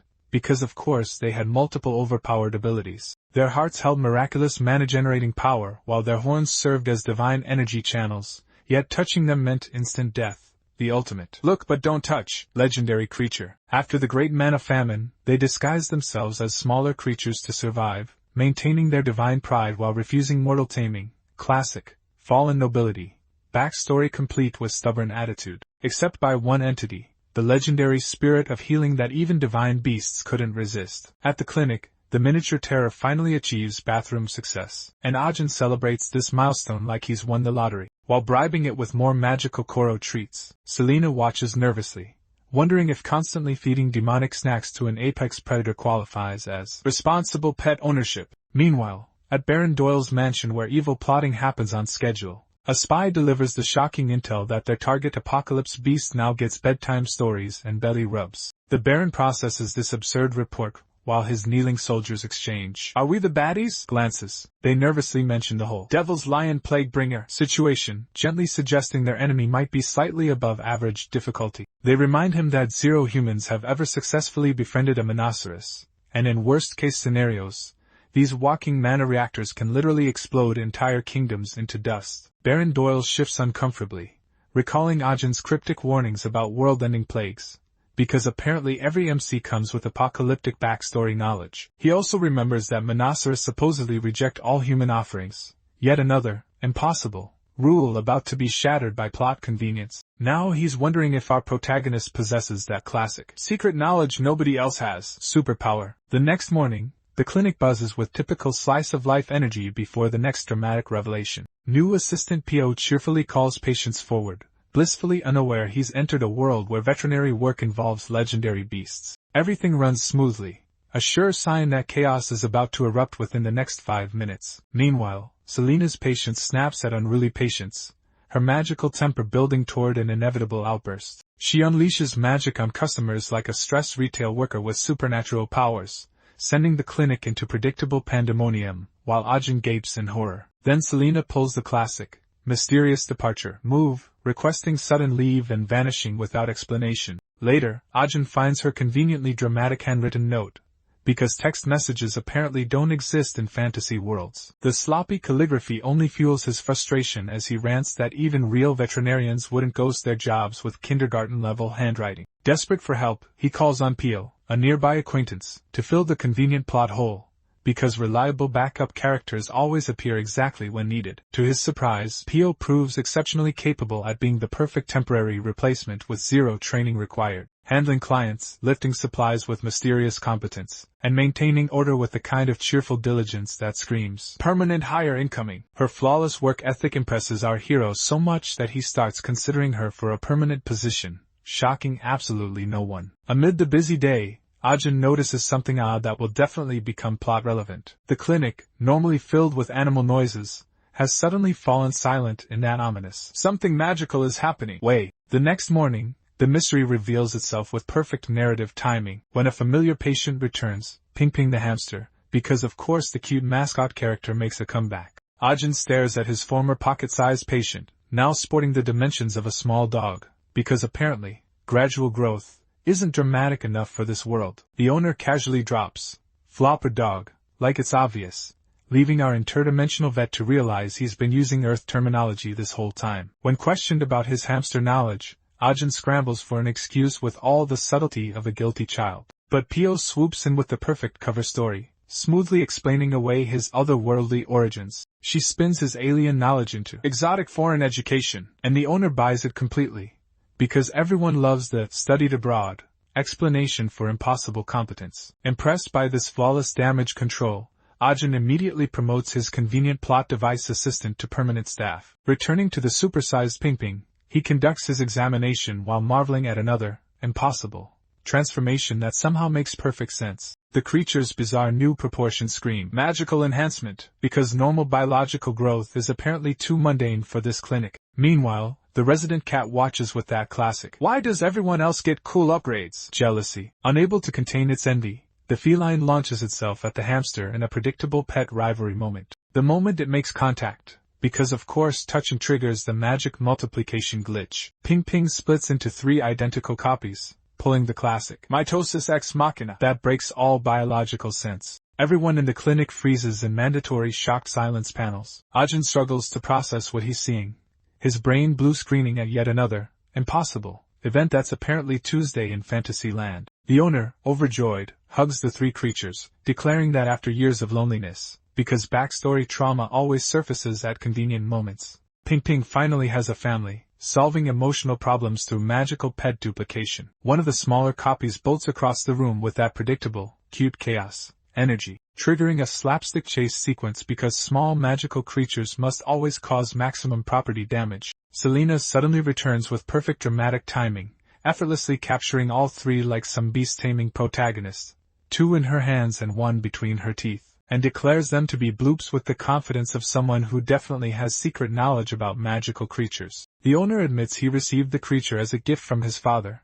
because mysterious family heirlooms with zero backstory are totally normal. Selina decides to keep them for observation with the confidence of someone who definitely won't cause more problems, assuring the owner that no harm will come to them in the most suspicious way possible. Ajin adds that the clinic never engages in unethical experiments, and that nothing happens without a guardian's consent, though inwardly he wonders why he's suddenly the ethics committee of one. Later that evening, Selina explains with perfect exposition timing that bloops aren't natural creatures at all, but artificial beings created by a mad mage long ago, because of course there's always a mad mage. Our hero is astonished, realizing even this world has its own unhinged scientists with zero safety protocols. Selina insists the mage wasn't entirely evil, just misguided, delivering the classic morally gray villain defense package. Ajin comments that bloops were supposed to have vanished a century ago, conveniently knowing extinct creature lore like he studied it. Curiosity gets the better of him, and he casually asks Selina just how old she is,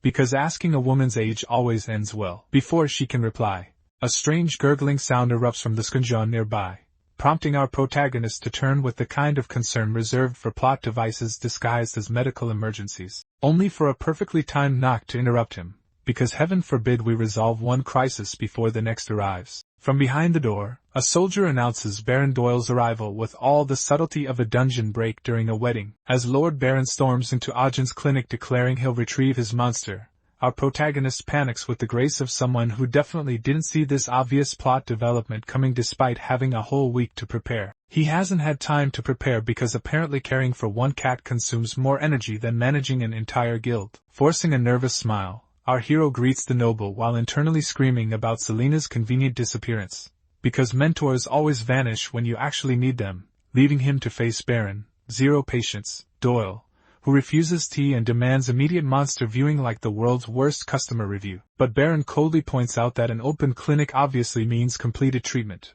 applying flawless noble logic that somehow makes perfect sense. Our boy quickly invents the kind of wild story that would make even the most gullible NPC raise an eyebrow. A mishap during the exorcism created a mysterious soul bond between him and the cat, because nothing says medical malpractice like accidental permanent magical connections, binding them together in the classic "we can never be separated" trope that conveniently solves everything while creating absolutely no future complications whatsoever. Baron's men exchange skeptical looks, muttering that he must be insane to expect anyone to believe such nonsense, because clearly they've never read a manual where magical bonds solve everything. Realizing his story is unraveling, our protagonist shifts tactics with classic deflection, questioning why Baron has another black cat locked away in his manor's dungeon, conveniently knowing about secret prisoners like he has surveillance cameras. The accusation startles the noble, his composure cracking faster than a villain's confidence when the MC asks the right question. Ajin presses harder, accusing him of plotting to swap out the real cat for an innocent one.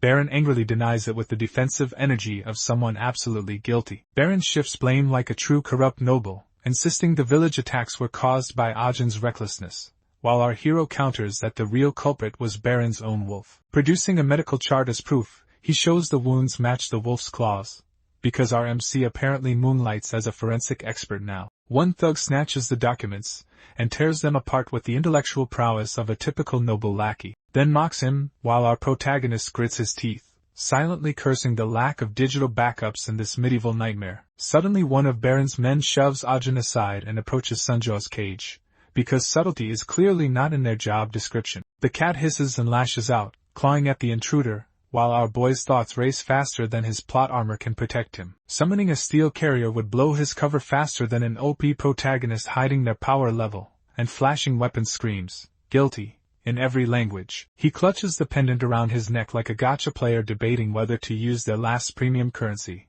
knowing one wrong move could trigger the "everything changes" flag. Before he can make the worst possible decision, the door explodes open with perfect dramatic timing. Several elves storm in led by Selena and some tall guy with anime protagonist hair, whose commanding voice carries the authority of someone whose arrival was definitely not convenient at all. Baron recognizes him instantly, because of course he does. The insignia of the world tree glowing like a plot device, the monocircle etched on his brows screaming, "Important character," all marks of Kullion, head of the Western Continent's Supreme Inspection Agency and guardian of the Ethereum Order, whose job title is longer than most villain monologues. Baron stammers a greeting while throwing shade at the clinic's decor with the survival instincts of a trash Chernobyl, as Ajin bites his tongue harder than his pride. Kalian announces they've arrived about some endangered divine beast reports, because mysterious powerful organizations always show up right when you need them most. Our hero gapes at the elf like he's witnessing his first CGI character come to life,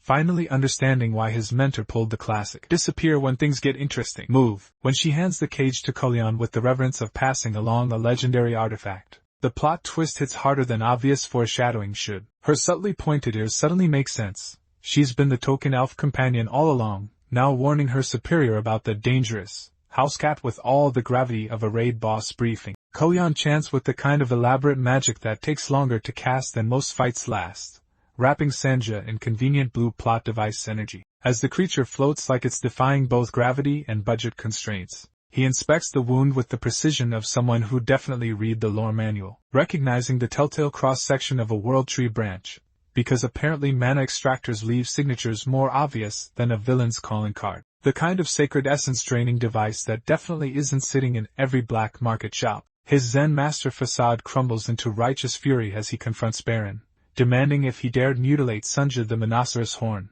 because naming the victim makes everything 300% more dramatic. The noble stammers his innocence with all the conviction of a caught shoplifter, then bolts faster than his dignity when the questioning intensifies. Our protagonist gapes in amazement, finally understanding that elves don't just outrank nobles, they make them wet themselves on sight. Kalian coolly notes that only legendary weapons could wound divine beasts, promising answers with the confidence of someone who actually investigates crimes properly. He graciously thanks Ajin for his protection and announces their custody transfer, because apparently divine beast paperwork is a thing. Before anyone can move, Sunjo's power explodes like a mana reactor having a tantrum. The cat obliterates the magical barrier and rockets forward with zero regard for elven authority. It crashes into Ajin's arms, clinging desperately like he's the last safe space in existence. The elves stand frozen, watching a sacred creature choose a random human over literal divine enforcers. Sunja clutches his pendant with trembling paws, refusing to let go of its mysterious warmth. Detected tropes asterisk.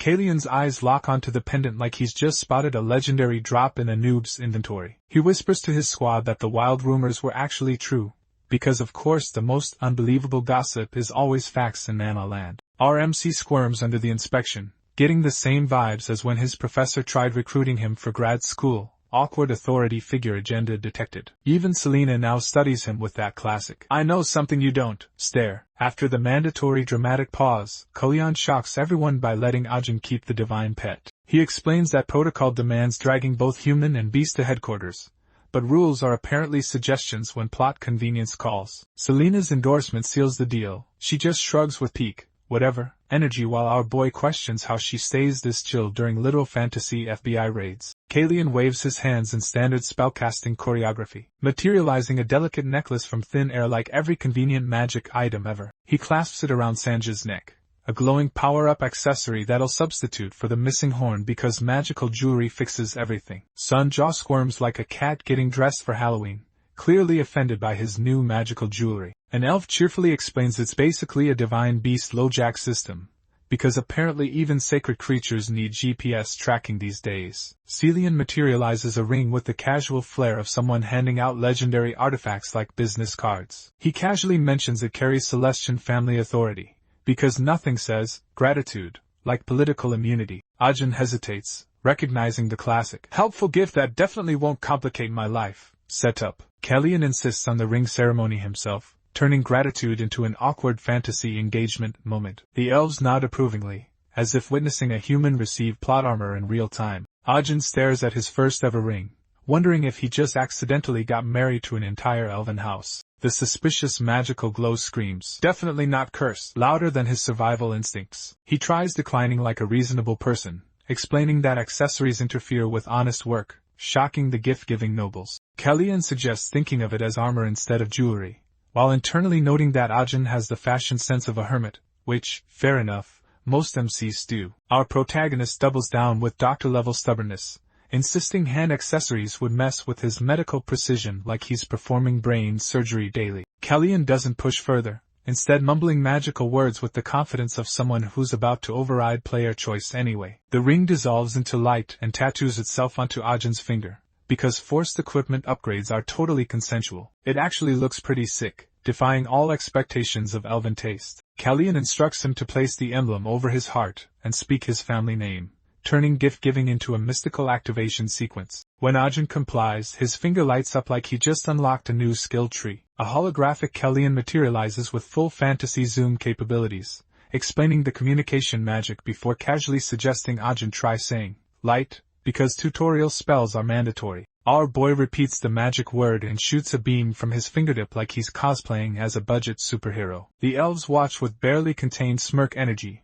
as he waves his glowing finger around, genuinely amazed by what's basically a magical flashlight. Kalian casually mentions other hidden features like he's reading off a premium subscription package, emphasizing the protection enchantment because immortality insurance is always the selling point. Ajin thanks him while still processing how his jewelry just performed biological integration, as Selena smirks at his classic "I don't want it, too. Actually this is cool" character development. Kalian's gaze drifts to the necklace like he's spotted another legendary item in the loot pile. His expression shifts to that universal "Wait, what's that rare drop?" curiosity mode, when Ajin casually drops, "Oh yeah, a dragon gave me this." The elves freeze in perfect. Extinct species just entered the chat. Shock formation. He confirms he'd heard the same extinction rumors, but explains his backstory involved healing a dragon's sick pet because apparently his resume includes veterinary work for mythical creatures. The dragon promised a ride home but delivered him to Fantasyland instead. Classic magical transportation mix-up strikes again. Realizing he's surrounded by magic experts, our Ice Sky protagonist asks the golden question about return trips, but before he can finish, all three elves lock onto him with synchronized "This human just broke our worldview" stares, then drop to their knees, chanting reverently to the spirit of healing because meeting a guy with basic medical skills clearly requires religious worship. Ajin freezes as the classic "mistaken for a chosen one" trope hits harder than a truck in collision. Our boy protests he's just ordinary human baggage from a dragon's GPS malfunction, but nobody's buying the humble act. Plus the dragon's pet wasn't even dying, just needed some TLC and maybe a multivitamin. Kallian points out the dragon-powered bling around his neck, while Ajin mutters about accepting magical jewelry as interdimensional Uber fare. Kallian grabs his hand with the solemnity of someone about to dump an entire world-saving quest on an unwilling protagonist. Mana, the sacred energy keeping everything alive, is mysteriously fading, because of course the world's dying right when our hero arrives. Ever since dragons went extinct, divine beasts vanished, and the world started its dramatic death spiral on schedule. At this rate, the next generation won't survive. Perfect timing for a reluctant savior to conveniently appear. To fix this crisis, world leaders formed the Ethereum Order, because nothing says "we're serious" like a fantasy organization with crypto vibes. An organization dedicated to preserving mana and restoring balance. Our protagonist, half listening, interprets it as some sort of magical EPA with fancy robes. Celian continues, explaining that ancient legend speaks of the spirit of healing, a being bearing dragon's authority who would save the world from certain doom. When he says this, all eyes laser focus on Ajin, who points at himself like "me," while Celian nods with the gravity of 1,000 prophecies, confirming they've waited centuries for his arrival as our hero desperately tries explaining they've got the wrong guy. But the elves are already performing full Dajiza, pledging eternal service to their newly discovered messiah. Our protagonist feels their fanatical devotion crushing his soul as he internally screams about mistaken identity while cursing that unhinged dragon for dumping him into this prophecy nightmare. The next morning, divine misunderstandings give way to his clinic's blissfully normal routine. A customer arrives with a flying fish that's lost its aerial privileges. Ajin's examination reveals perfect nutrition, the creature's simply hitting its expiration date. The owner's face crumples with disappointment. They ask if there's any way to reverse aging or restore flight, because apparently even fish need anti-aging miracles now. Our protagonist delivers the classic "aging is natural" speech, because apparently even fantasy vets can't escape giving terminal diagnosis talks. The owner drops the tragic backstory bomb. Her bedridden father's entire will to live depends on flying fish. His collection died off one by one in classic dramatic fashion, leaving only the protagonist's fish standing. Meet Lumi, the sole survivor carrying the weight of an old man's happiness. She was Daddy's proposal fish because apparently rings are for peasants when you can release glowing sea life into the night sky like some aquatic fireworks show. Back when flying fish doubled as mood lighting for festivals, Ajin thinks fish proposals sound ridiculous while Selena explains this was peak romance somehow. The owner admits with a sad smile that fish-based courtship fell out of fashion, shocking absolutely no one. After Mom died, Dad went full hermit mode with his remaining fish, now threatening to give up on life if Lumi loses flight privileges. Our boy recognizes this textbook, last hope, scenario, because someone always needs saving through the power of veterinary miracles. Selena casually suggests the nuclear option of buying replacement fish, horrifying our empathetic protagonist with her ice-cold pragmatism. The owner, tears flowing, begs our hero to heal Lumi and save her father from despair, because apparently fish-based family therapy is now his responsibility, while our protagonist repeats that aging isn't a disease even magic can cure, sensing how dangerous emotional pet attachment becomes when reality meets fantasy expectations. Even in this world, pet owners achieve peak codependency. Some refuse to eat until their pets recover, others plan joint suicide pacts, because nothing says healthy relationship like matching death wishes with your goldfish. Suddenly, Kallian appears with perfect dream sequence timing, urging Ajin to make a promise before our protagonist can react to this classic mysterious figure drops cryptic advice moment. The scene fades with convenient dream logic. It had all been a dream,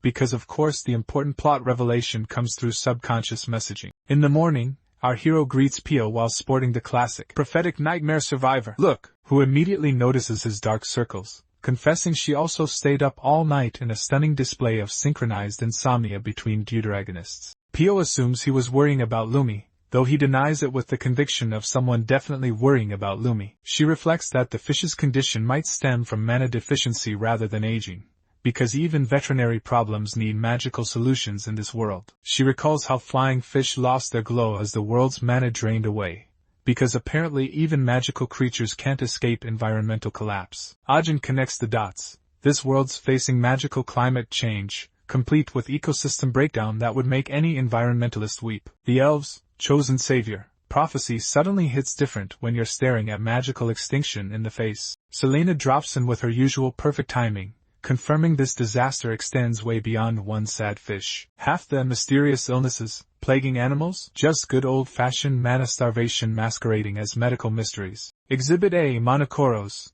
who went from apex predator to whatever he is now thanks to magical energy bankruptcy. Our protagonist's brain clicks. Sunjia was originally a lion too, not the adorable fluffball currently judging his life choices. He tries picturing her majestic lion form but can only imagine her doing that same prissy grooming routine. Even as a fearsome predator, she'd probably still lick her paws with that exact same dainty attitude. A light bulb moment strikes our reluctant veterinary messiah. He asks Pio what illness typically plagues flying fish guardians, because of course there's a specific disease for magical pet caretakers. She recalls bone-weakening syndrome that turns skeletons into glass. Ajin grills Selena about the standard treatment protocol, because every fantasy world needs its herb-based medical system. She rattles off the usual suspects: bloom root for bones, blood root for pain, plus the mandatory supporting cast of healing herbs. When he probes for side effects, Selena casually mentions bloodroot's charming habit of draining energy and numbing nerves. Typical fantasy medicine trade-offs. Our hero's lightbulb moment strikes as he demands a countermedicine,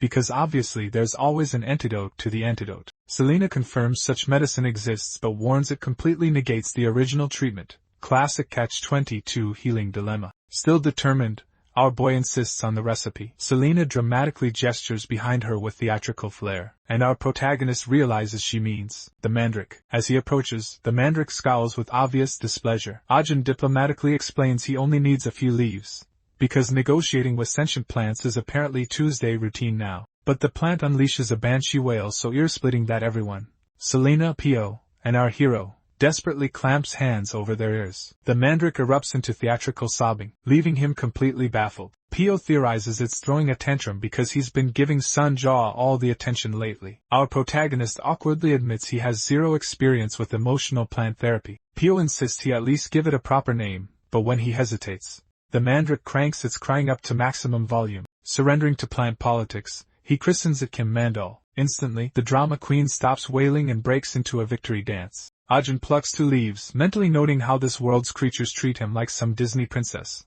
which is both convenient and deeply concerning. Selena watches with the intensity of a scientist studying her favorite lab rat, then casually demands to inspect his obviously not suspicious magical necklace. She examines it with all the thoroughness of someone who definitely won't find the plot device obvious. When she slips it on and attempts to pet the now bonded creatures, both instantly transform into hostile NPCs whose friendship meters just reset to 0. Selena delivers the shocking revelation that magical artifacts are somehow user-specific, truly groundbreaking stuff. She probes him about activation methods because apparently focus really hard isn't detailed enough, and he describes the classic chest-tightening sensation that every protagonist experiences before power-ups. Selena connects the dots to his heart with the deductive skills of someone who's read this exact plot before. Ajin adds that touching the necklace draws creatures like he's running a magical petting zoo buffet, while feeding Sanja his favorite Joe snack, because even mythical beasts have refined palates apparently. Selena notices the energy glow,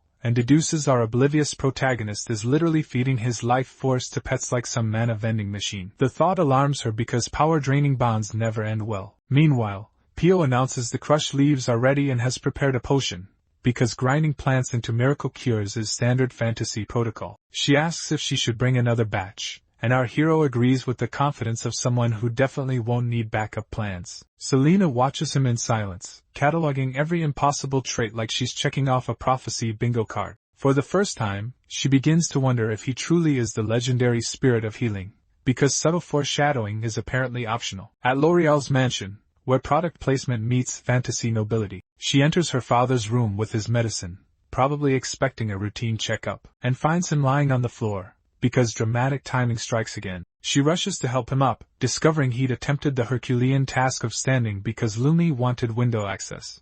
Because even dying nobles can't say no to pet demands. Despite looking like he'd crumble from a strong breeze, he insists he's perfectly fine with the confidence of every stubborn anime dad. L'Oreal worries his brittle bones make movement dangerous, but apparently common sense doesn't run in noble families. He casually drops that his time is limited anyway, delivering death flags with the subtlety of a neon sign. She protests that his illness can improve, clinging to hope like every tragic backstory daughter. He philosophizes that death comes from lost hope, not just disease, because dying characters love their profound final speeches. Tears fall as she begs him to stop the doom talk, but he's committed to maximum emotional damage. Ajin arrives with his entourage, interrupting the tragedy with a bold declaration that people die from misinformation and bad care, not fate. Like every protagonist who's about to revolutionize medieval medicine, both father and daughter startle at the sudden appearance, because knocking is apparently optional for main characters. Our hero introduces himself, and reveals Lumi's flight issues aren't age-related,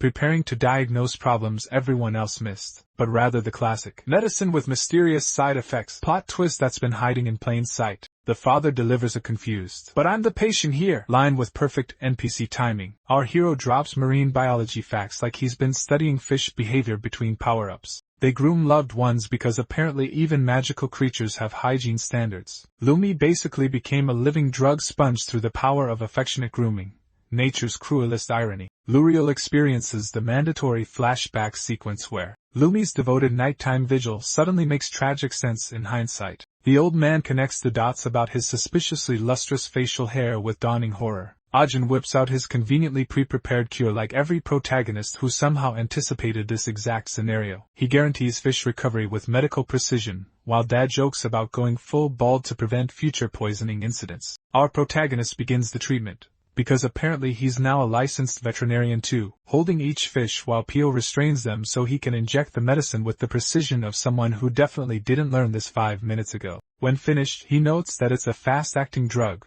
conveniently skipping any mention of potential side effects. Moments later, Lumi begins to stir and suddenly lifts into the air, because dramatic timing is apparently a universal constant, glowing faintly as she flies toward the father like a mystical reunion scene from every prophecy ever written. He gazes at her, realizing it isn't a dream, though honestly, at this point, who could tell the difference? One by one, the other fish begin to glow and rise, because apparently magical light shows come standard with every miracle cure, their bodies emitting a soft blue light as the entire room transforms into a discount aurora borealis, leaving L'Oreal and her father watching in obligatory awe. The sight reminds her father of the day he proposed to her mother, because every emotional moment needs a convenient flashback, using glowing fish that soared into the sky just like this, proving that romantic gestures have remained suspiciously unchanged for generations. Clutching Lumi, he's overwhelmed by emotions, because nothing says deep character development like crying over a glowing fish. Pio watches silently, deducing that Ajin's blood and mana triggered the reaction,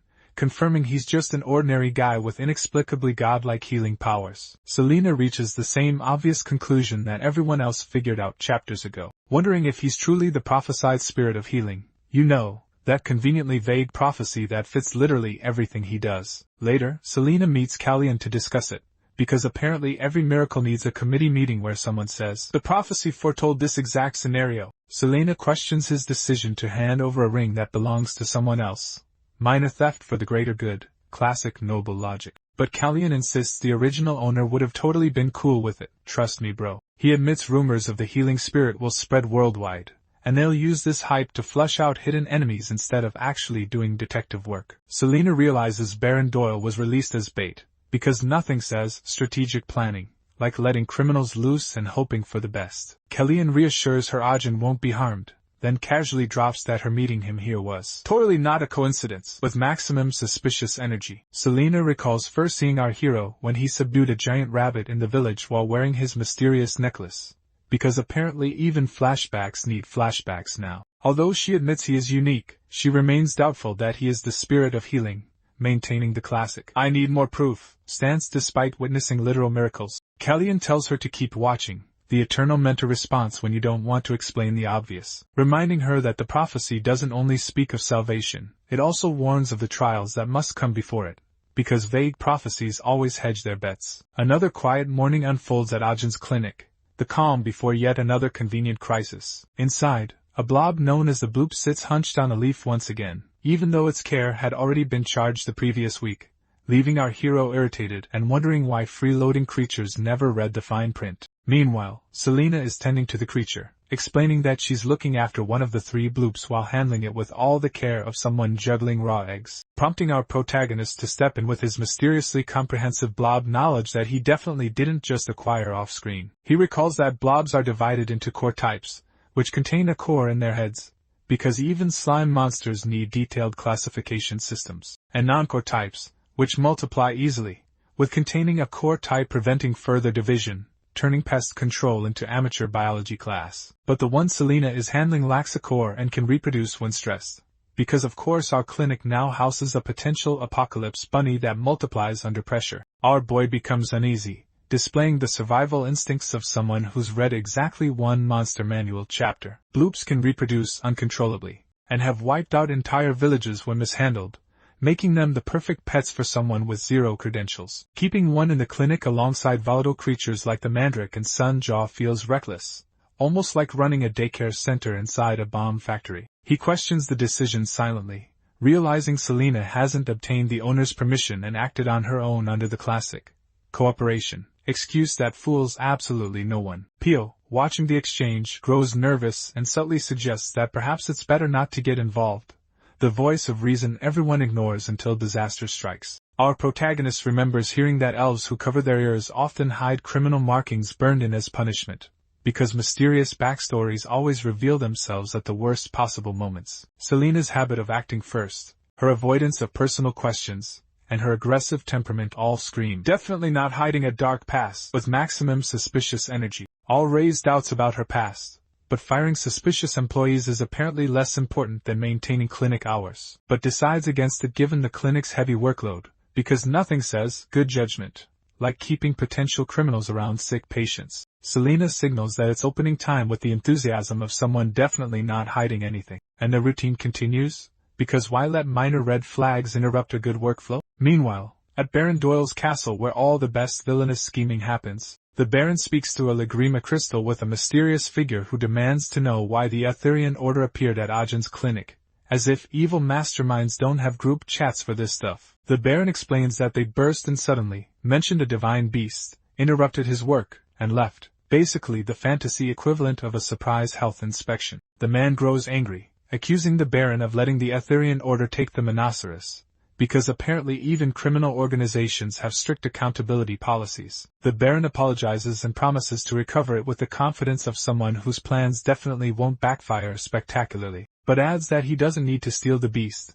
as it's already with Kim Ajin, because why work harder when the protagonist delivers your objectives directly to you? The voice cracks with disbelief, because apparently mythical creatures bonding with humans breaks every fantasy rule ever written. The Baron insists it follows our totally normal protagonist like a loyal puppy. The contact explodes into the classic villain tantrum, demanding he eliminate all witnesses while questioning his basic competence. The crystal goes dark, leaving the Baron to nurse his bruised ego after yet another demoralizing boss meeting. He barks orders for his butler to drag Theodore and Alex back from their unauthorized vacation. The butler awkwardly mentions they're enjoying well-deserved time off after filing legitimate overtime complaints. The Baron's anger flares as he cancels their leave immediately, because nothing says competent leadership like punishing your best workers. Meanwhile, the marketplace buzzes with gossip about the legendary Order's shocking appearance, because small towns apparently have nothing better to discuss, and everyone speculates why such elite warriors would waste time at some backwater healing clinic. Word spreads that they came hunting a rare divine species,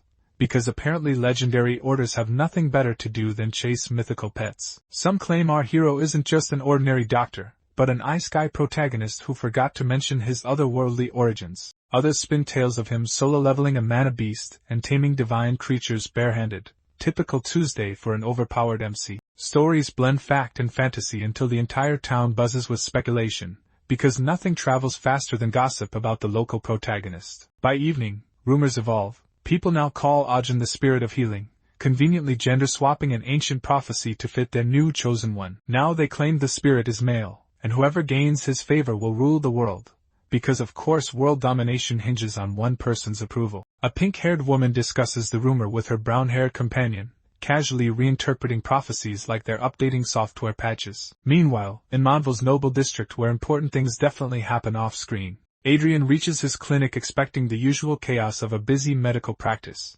but finds only silence. Apparently even NPCs take breaks when the main character isn't around, and discovers from his butler that 0 patients have shown up. Apparently even sick animals know when to avoid a sinking ship. Suspecting Count Downey's sabotage, he plots revenge with the strategic brilliance of a discount villain. His assistant carefully suggests their client Exodus might involve that new vet in Belmont. You know, the protagonist's clinic everyone's suddenly obsessed with. Adrian scoffs, insisting nobles would never lower themselves to visit some commoner's practice, because classism always ages well. His arrogance crumbles when he learns Lady Marianne ditched her appointment for Ajin's clinic, because even noble ladies can't resist the MC's gravitational pull. Rage consumes him faster than a jealous second male lead watching the heroine choose someone else. His fist crashes down with the dramatic flair of every entitled rival having their first reality check. Adrian demands his carriage immediately, ready to confront the man stealing his spotlight with typical antagonist confidence. Born noble with intelligence, talent, and model-to looks, Adrian checked every box for perfect rival destined to lose. His veterinary career choice baffled everyone, because apparently even gifted nobles need quirky character traits. He had one simple reason: he genuinely loved people who spoiled their pets rotten, because apparently being a veterinary therapist pays better than actual therapy. With practiced charm, he'd reassure anxious pet parents that their precious babies would survive another day, because nothing says professional like enabling obsessive pet worship. Adrian maintained crystal-clear boundaries between work and personal feelings, a true professional in the art of emotional compartmentalization, except when it came to Lady Marianne Astrid, because of course our noble veterinarian has that one weakness that destroys all logic. The moment she graced his clinic, his heart chose her faster than a dating sim protagonist, convincing himself he became a vet solely to treat her unicorn. Peak romantic delusion. That fairy tale conviction shattered into bitter fragments when he discovered Lady Marianne chose some random commoner over him, because apparently unicorns don't care about your noble bloodline. Rage-fueled and dignity-wounded, he slammed his clinic shut and stormed toward the Astra mansion like a rejected suitor on a warpath. At the mansion's grand entrance, Marianne's mother greeted him with polite disinterest that could freeze hell, questioning why he dare show up unannounced like some desperate stalker. Adrian voiced his deep concern for Lula's delicate constitution, because nothing says "I'm not obsessed" like memorizing a unicorn's emotional needs, and suggesting that dumping a divine beast on some random peasant was peak irresponsibility, because nobles always know best about commoner competence. Kim Ojin, the miracle vet, was actually a woman. Plot twist nobody saw coming in a world where gender reveals drive half the drama. The revelation hit him like a truckwind to the face. She added that despite being a lowly commoner, this mysterious healer was supposedly drop-dead gorgeous, so beautiful that people called her a fairy, because apparently medical skills and stunning looks are a package deal. Adrian's mind immediately spiraled into fantasy mode, conjuring visions of what ethereal goddess could possibly warrant fairy comparisons. Maybe a golden-haired saint, or some enigmatic dark beauty straight out of his romantic delusions. His waifu fantasies crashed when Marianne's mother revealed she'd completely made up the gender swap story just to mess with him, then had security drag him out like yesterday's trash. Still clinging to his dignity, Adrian protested he wasn't some woman-obsessed creep, just hopelessly devoted to Lady Marianne, which totally sounds better. His pathetic declaration only entertained her mother more before she had him yeeted from the premises anyway. Brooding in his carriage like a rejected villain, Adrian swore to confront Kim Ajin personally, because nothing says professional rivalry like a dramatic showdown. He smugly considered himself the ultimate unicorn whisperer. Naturally, these mystical beasts supposedly judged humans by scent alone. How convenient for his theory. Blood and sweat were their mortal enemies, apparently. Male presence triggered their violent tendencies, or so the textbooks claimed. Unicorns craved pristine cleanliness and designer fragrances, obviously. His obsessive grooming routine surely made him the chosen unicorn charmer of destiny. He fondly remembered his own heroic journey to earn a unicorn's precious approval. His genius strategy of double bathing and copying owners' perfumes had been revolutionary. Some unwashed peasant girl, clueless about proper fragrance etiquette, would definitely send Lulu into a murderous frenzy, right? Giving him the perfect opening to swoop in like some discount knight in shining armor. He giggled like a schoolgirl plotting her rival's downfall, while his coachman questioned every life choice that led to this moment. When Adrian's carriage rolled into Belmore, he spotted the classic, shocked crowd gathering around the impossible formation, all gasping dramatically at the mythical unicorn's sighting. Ready to witness the peasant's inevitable humiliation, Adrian practically rubbed his hands together in anticipation. His smug expression died faster than a side character's relevance. When he witnessed RMC casually riding Lulu like it was just another Tuesday, the crowd delivered their contractually obligated amazement. And Marianne herself admitted she'd never seen Lulu allow anyone else to ride her, because unicorns are notoriously picky about their Uber drivers. Adrian stood frozen like a buffering NPC, desperately convincing himself this had to be some elaborate cheat code. Perhaps magical assistance from the elf woman standing beside Ajin, because clearly no commoner could succeed without divine intervention. His conspiracy theories shattered when Lulu casually chomped the elf's arm like a discount snack, leaving her more stunned than a shocked noble witnessing basic competence. Ajin immediately played field medic and crowd control, shooing everyone away like a responsible adult, while the peanut gallery delivered their mandatory gasps and whispers. But Adrian refused to retreat without his dignity intact, so naturally he chose stalking. He spotted an open window like the creepy antagonist he was becoming, and began his tactical tree-climbing mission with the grace of a desperate villain, fondly recalling his academy glory days as an amateur squirrel, because every noble needs one random skill for plot convenience. From his creepy stalker perch, he watched our boy casually healing the elf's bite like some discount fantasy medic, applying mysterious herbs with techniques that definitely weren't in any commoner's handbook. Adrian's eyes bulged as a fancy crest flickered on Ajin's hand, because of course there's a hidden bloodline reveal. Recognition hit him like a truck full of plot twists. The sacred symbol of House Celestian, because apparently every commoner is secretly elven royalty. He gawked in premium disbelief, watching his lowly peasant vet theory crumble faster than his ego. Mid-bandaging, Ajin spots suspicious marks on Selina's hand, instantly diagnosing poison because MCs never miss critical details. He casually mentions their luck while Selina notes the creature's bizarre aggression, almost like something's corrupting the local wildlife. Marianne frantically offers to pay for damages in classic guilty noble fashion, but our walking green flag refuses payment, taking responsibility like the insufferably perfect protagonist he is. When Marianne gestures towards Selina and asks if she works at the clinic, Ajin explains that she's an assistant doctor handling prescriptions and physical tasks around the place. Marianne acknowledges the arrangement, then comments that despite Ajin's reputation, the clinic seems rather small for someone with his skill. The remark triggers our protagonist's mandatory tragic backstory flashback sequence, complete with cramped, noisy building featuring the classic broken everything starter pack and constant animal chaos. Before he can finish his melodramatic reminiscing, Marianne interrupts, delivering the standard "You've overcome so much" speech with textbook admiration points. Her tone shifts into classic flustered noble mode as she compliments him, while casually dropping hints about her family's deep pockets, leaving our dense protagonist wondering if she's offering business partnership, or joining his inevitable harem roster. Before anyone can breathe, Lulu goes full berserker mode on Sunjaw because apparently peace was never an option. Both Marianne and our totally normal vet scrambled to prevent a mythical creature death match in his clinic, as Selina drops some convenient beast encyclopedia knowledge about unicorns being naturally friendly despite looking like discount Monacaros, because of course she knows that. Marianne's noble pride activates like a defensive skill, refusing any slander against her precious Lulu. And suddenly we've got a classic commoner versus noble argument speedrun between her and Selina. The usual greatest hits fly. "How dare you, bought your way in, and you people, fill the air." Pio delivers the mandatory "Nobles are weird" commentary because someone has to state the obvious, earning Marianne's signature death glare while the room temperature drops to Arctic levels. Lulu decides property damage is the perfect punctuation mark, demolishing a bookshelf like a furry wrecking ball, sending it crashing down in perfect slapstick timing. Cue the mandatory dramatic entrance. Glass explodes,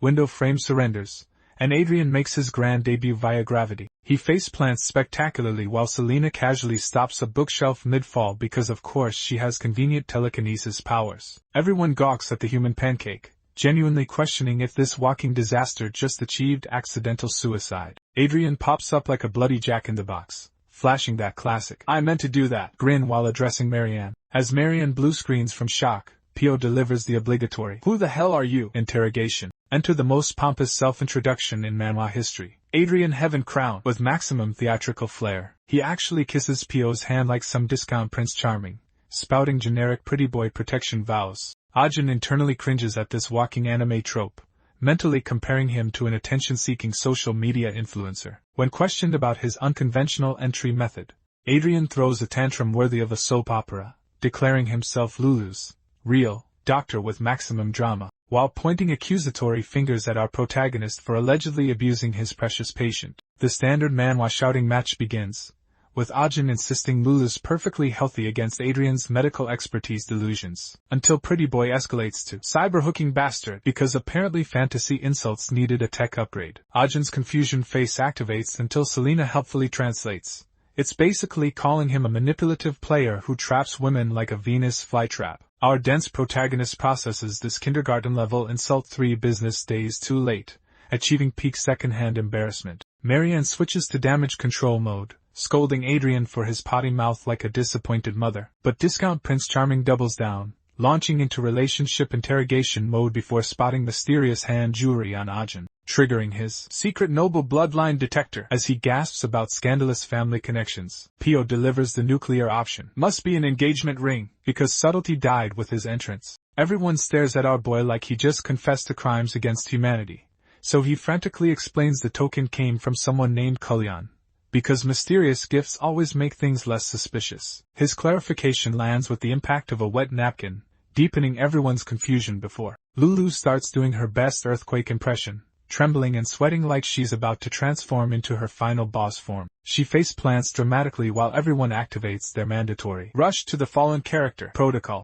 Ajin channels his inner medical drama protagonist, checking pupils and breathing with that "I've got this" confidence that screams plot armor. He barks orders at Pio for supplies because nothing says competent healer like demanding candles and stethoscopes mid-crisis. Adrian looms ominously in the background before delivering his earth-shattering revelation with maximum dramatic weight. She's pregnant because apparently unicorn biology follows the same soap opera rules as everything else in this world. Marianne blue screens harder than a Windows 95 computer, her noble brain refusing to process this impossible plot twist. She insists the greenhouse isolation makes pregnancy impossible, clearly forgetting that logic died 3 chapters ago. Selena backs Adrian's theory, casually dropping that Lulu's paranoid helicopter mom behavior screams, expecting mother, because apparently everyone's a pregnancy expert now. Adrian whips out his fancy medical gadget like he's unveiling the latest iPhone. Marianne obediently follows orders and discovers Lulu's heartbeat through the mysterious contraption. Then, plot twist, a second, tinier heartbeat emerges from within, because manhwa loves its dramatic reveals. Marianne's brain crashes harder than a Windows 95 computer, and she faints on cue. Adrian swoops in with perfect catch timing because chivalrous males have supernatural reflexes. Meanwhile, our unflappable MC casually name-drops stethoscope, like he didn't just introduce revolutionary technology. Adrian gawks at the device with the wonder of a caveman discovering fire. He marvels at its sound clarity like he's reviewing premium headphones on Amazon. The medical dream team calculates 4 months of pregnancy because manhwa math always works out perfectly. Marianne doubles down on denial, swearing Lulu never left her greenhouse prison, because clearly that solves everything. After all, the unicorn was locked away for an arranged breeding session with Prince Theo's stallion shark, because forced marriages work so well in manhwa. Yet somehow, despite maximum security protocols, life finds a way to completely ignore the plot. Lulu gets the VIP treatment in the ICU suite, where Ajin works his modern medical magic with 4 fluids and electrolytes, because apparently unicorn morning sickness follows human biology textbooks perfectly. The peanut gallery watches in awe as needles accomplish what potions couldn't. Truly revolutionary stuff. Marianne enters full system crash mode, her noble brain struggling to compute impossible math. Selena helpfully points out that Prince Theo's breeding plan was doomed from the start anyway. Since unicorns are notoriously picky about romance and usually die single, the ultimate choosy beggars of the fantasy world. On rare occasions, an exceptional pairing produces a legendary hybrid with a golden body because manhwa genetics work like shiny Pokemon cards. Adrian suggests gifting Lulu to the palace as a royal present, because nothing says, "Sorry, your breeding plan failed," like someone else's pregnant unicorn. Believing the prince would welcome such a rare creature instead of questioning how his carefully controlled breeding program went rogue, Selena dismisses this brilliant plan as unreliable with the confidence of someone who's read this plot before, reminding them that hybrid unicorn stories are mostly fantasy novels, and they still don't know which stallion broke protocol. Adrian lists Lady Marianne's distinguished stable like he's reading a dating profile. Multiple potential baby daddies with conveniently different specialties. Siegfried the speed demon, Tara the marathon runner, Dolly the charmer, and Black Thunder the powerhouse. Because manhwa horses need RPG stats apparently. Marianne agrees that identifying the mystery father is essential, as if unicorn paternity tests are a normal Tuesday activity. When Adrian volunteers to play detective, Marianne bypasses the obvious choice and appeals to Ajin instead, because medical professionals clearly moonlight as supernatural fertility investigators. He declines with the brilliant observation that his fancy heartbeat detector can't run DNA tests. Shocking revelation for manhwa medicine. Adrian swoops in with perfect timing, declaring that Ajin's mystical medical intuition obviously qualifies him as a supernatural paternity expert. Selena drops her wisdom bomb. Pregnant unicorns go full drama queen when separated from their baby daddy, yet Lulu stayed chill, clearly detective work material. Marianne's noble brain finally connects the dots, realizing Lulu's meltdown conveniently started right after arriving, because manhwa timing is always perfect. The carriage route becomes their first clue because following breadcrumbs is mandatory detective protocol, leading them straight to the stable. Joseph tends to a random mongrel horse, blissfully unaware he's about to become the center of a unicorn baby daddy scandal. When Lulu spots the cult horse, her poker face crumbles faster than a poorly built plot twist. She transforms into an emotional wreck because pregnant unicorns apparently have zero chill around their secret lovers. She rushes toward the mongrel with the desperation of a romance heroine, embracing it like a long-lost soulmate reveal scene. The peanut gallery stands frozen in shock because nobody saw this obvious plot development coming. Truly masterful storytelling. Marianne enters full aristocratic meltdown mode, her noble brain short-circuiting over why royal unicorn bloodlines would slum it with discount stable genetics. Our hero drops a theater comparison about forbidden love because apparently every manhwa moment needs literary analysis. Adrian confirms the obvious, that love transcends breeding charts, shocking absolutely no one except the nobles. Marianne desperately grasps at the too young defense like age gaps don't exist in every romance manhwa. But Ajin delivers the reality check that unicorn hearts want what they want, separation be damned. The evidence steamrolls Marianne's worldview, her precious purity symbol choosing common love over arranged nobility. After the paternity plot twist resolves itself, Marianne's father arrives to scold the help like a true manhwa authority figure. He lectures Joseph about letting peasant horses seduce unicorn royalty, because clearly stable boys control interspecies romance. But the Count accuses him of orchestrating some elaborate stable conspiracy for profit, because manhwa nobles never believe in coincidence. Despite Joseph's protests falling on ears deafer than a tutorial NPC, the Count refuses to listen and orders both culprits locked up with the efficiency of someone skipping straight to punishment phase, announcing that justice will be swift, because due process is for peasants who aren't ruining unicorn bloodlines. The maids whisper among themselves that the Count's cruelty meter is maxed out, since Joseph's only crime was existing near magical horse drama. They point out that even animals have free will, unlike manhwa side characters who exist solely to react to plot developments. The conversation shifts to Lulu's original destiny as royal palace currency, with some realizing she was premium bribe material for Crown Princess politics season. They mention Marianne's participation and how Lulu traded potential royal luxury for forbidden stable romance, because love conquers common sense. One maid comments that Lulu's taste in partners clearly mirrors her owner's questionable judgment. Another hints that Lady Marianne harbors secrets deeper than a hidden dungeon quest line. A maid suddenly shushes the gossip squad as reality crashes their drama party. Another servant bursts in with breaking news. Lulu's playing the dying of heartbreak card. Blood coughing has entered the chat. Marianne speedwalks to her unicorn like she's finally remembered basic pet ownership. The maid delivers the classic separated lovers are literally dying diagnosis with medical precision. Selena's earlier warning hits like a delayed tutorial pop-up. Pregnant unicorns need their mates or health bars plummet. Lulu's basically stress-eating herself to death in reverse. The maid drops the "this could get worse" bomb because apparently Rock Bottom has a basement. Marianne asks for Ajin's ETA like he's a food delivery. The messenger explains Ajin got the urgent quest notification, but he's still fast-traveling across the map. Marianne activates Desperate Noble mode and speedruns the local doctor search, while ordering emergency horse delivery to her dying unicorn. The handler frantically drags the horse forward like he's racing against the quest timer. The maids launch into their signature "Ew, smelly peasant" routine because apparently life or death situations require proper grooming etiquette. They clutch their pearls over bringing an unwashed commoner before their precious lady's delicate sensibilities. The man drops the "it was an emergency" defense like that's ever worked on entitled nobles before. Marianne pulls rank with maximum authority, silencing the peanut gallery and ordering immediate horse entry. The moment Lulu spots her forbidden love interest, she executes the classic dramatic reunion sprint and goes full clingy girlfriend mode.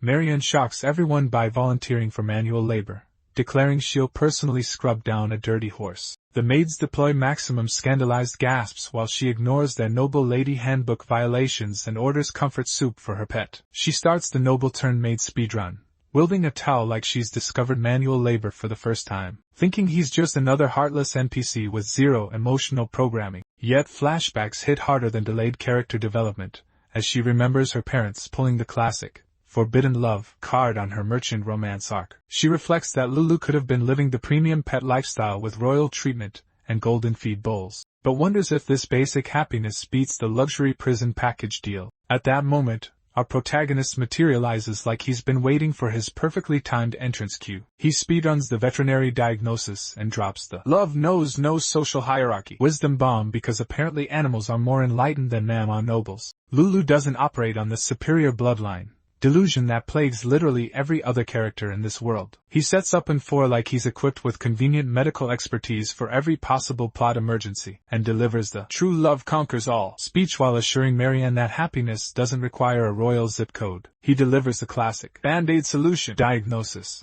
This medicine buys time, but won't fix the core romance problem. The permanent cure requires letting the lovebirds actually stay together like any rational person would suggest. Marianne nods with the quiet acceptance of someone finally understanding basic animal care. Our miraculous veterinarian activates departure mode. He drops the "busy doctor with waiting patients" excuse while his poor assistant handles the clinic solo, though he's internally skeptical about her newfound empathy lasting past this dramatic moment. Marianne promises she gets it, delegating the follow-up care like a responsible pet owner should. Meanwhile, Adrien demonstrates peak, awkward noble, energy by clinging to a tree like his dignity depends on it. His climbing skills prove as refined as his social awareness, absolutely non-existent. He finally makes it down and delivers the mandatory "sorry for being weird" apology, but our hero drops the "actually, that's called trespassing" correction while Adrien deploys the classic "I was just worried about the girl" defense that totally doesn't sound suspicious. Marianne delivers the obvious "you should have asked permission first" lecture because apparently common sense needs a formal announcement, but Adrien counters with "Bill wouldn't let me in" before our protagonist's eagle eyes spot the mysterious medical device bulging from his totally not suspicious pouch. Ajin casually identifies it as a stethoscope because apparently everyone's a medical equipment expert now, and immediately roasts its build quality with the confidence of someone who's never made anything in their life. Adrien cringes into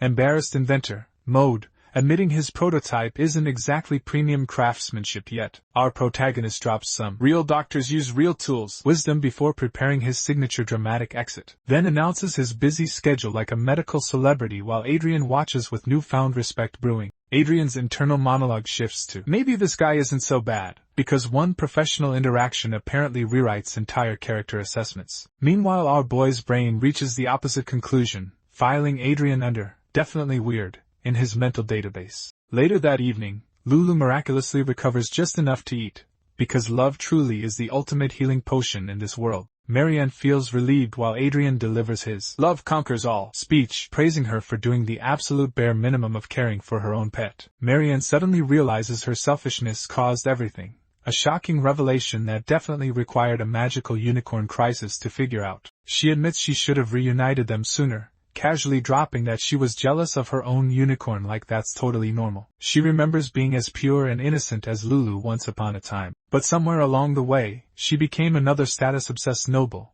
What are the odds? Adrien drops the classic "all nobles are trash" line with zero self-awareness. Cue Marianne's convenient flashback to her tragic first love story. She recalls loving him for his beautiful eyes alone, back when she was apparently immune to social hierarchies. She had sacrificed their love for their mutual happiness, the ultimate noble sacrifice that solved absolutely nothing, and now wonders aloud if she's genuinely happy or just playing the noble lady settling for status role perfectly. Adrian delivers the classic "first love always crashes and burns" wisdom like he's reading from a romance manual, and explains how heartbreak conveniently blinds people to the obvious love interest standing right there. He drops the "your destined soulmate is closer than you think" hint with all the subtlety of a neon sign. Marianne experiences the mandatory sudden realization of what I've been missing moment exactly on cue, and announces her withdrawal from the princess selection, while Adrian's hope meter starts climbing dangerously. He secretly produces the classic small romantic gesture box from his pocket, sensing his main character moment approaching. He presents it dramatically,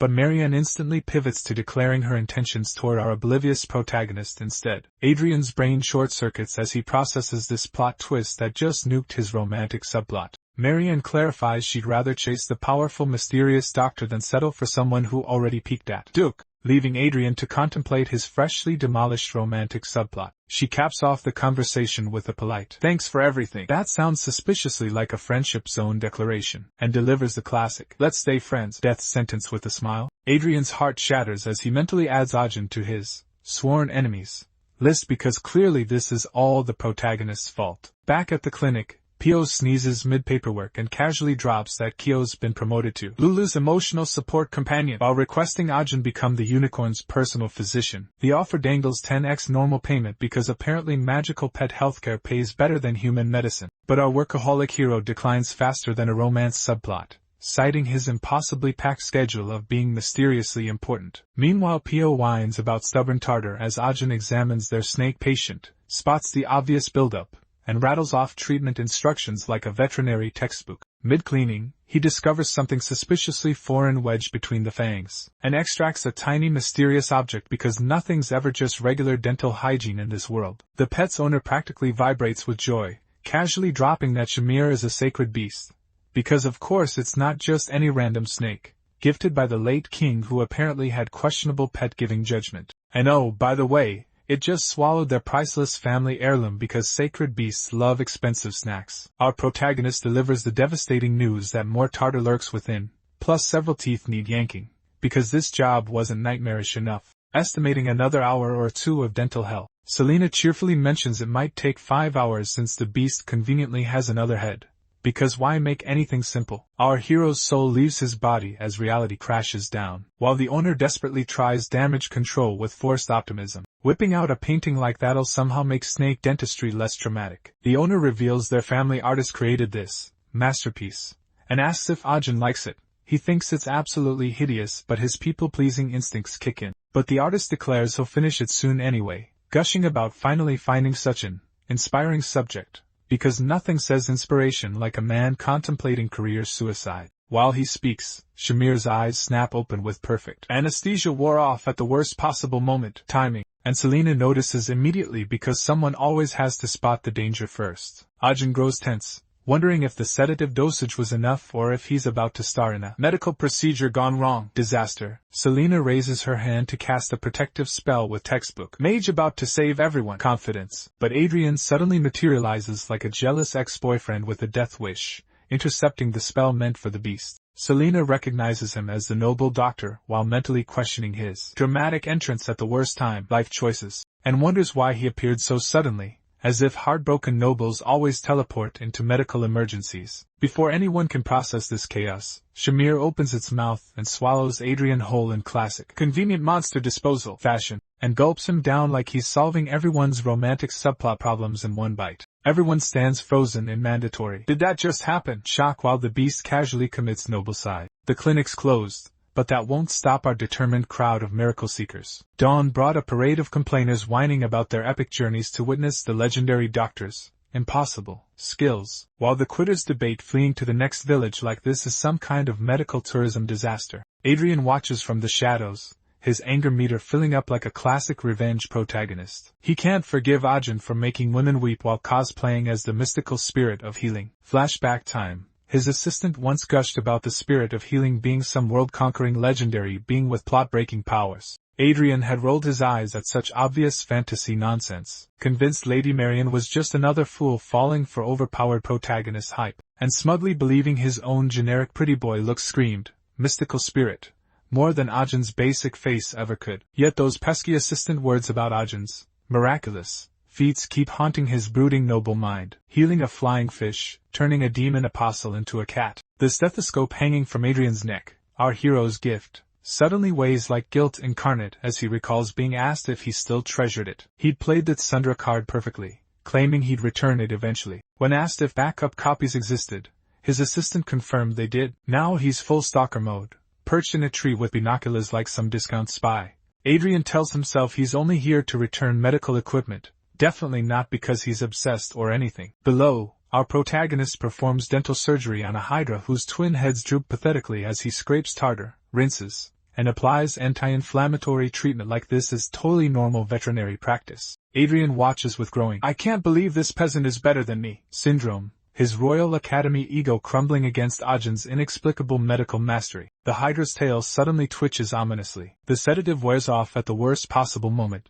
because of course it does. Adrian notices too late as the creature lunges forward toward Helena with classic hero arrives just in time to be useless timing. He runs to save her in textbook noble sacrifice incoming fashion, and the hydra swallows him in one gulp because monsters always solve romantic tension with their digestive systems. Shock ripples through the crowd. Ajin, momentarily stunned, watches as the hydra's owner cries out in panic like their pet just ate the neighborhood's most annoying pretty boy. Selena quickly assesses that Adrian has been swallowed whole and prepares to use magic with her usual "mage will fix everything" confidence. But our protagonist stops her because he's obviously got a better plan brewing. Noticing the hydra's tongue has turned purple and its breathing is blocked with perfect medical genius spots the obvious intuition. It has swallowed something too large, like choking on your own arrogance made literal. Drawing on a method they once practiced, Ajin and Selena move at once in synchronized "we've totally done this before" harmony. On his count, Selena strikes the hydra sharply, forcing it to perform a Heimlich maneuver because apparently monster first aid is a thing now. The beast convulses like a malfunctioning boss fight, and with another perfectly timed strike,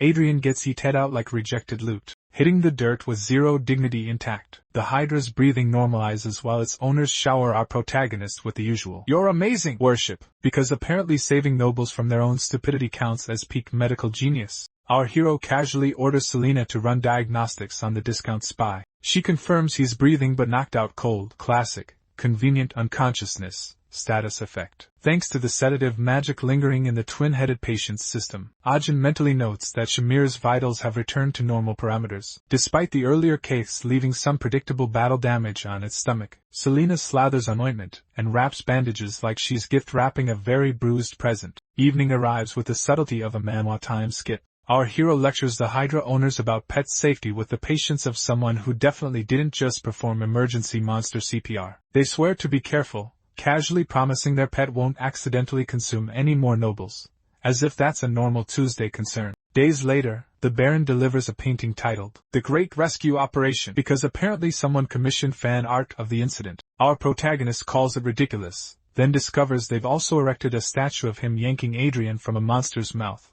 because nothing says medical professional like bronzed Heimlich maneuvers. He concludes reality has officially jumped the shark. Meanwhile, Adrian sleeps through his own legendary rescue like the oblivious love interest he is, while Pio and Selena maintain their vigil, probably wondering if this counts as character development. Adrian awakens to the classic "where am I?" amnesia special, memories trickling back like a badly buffered video.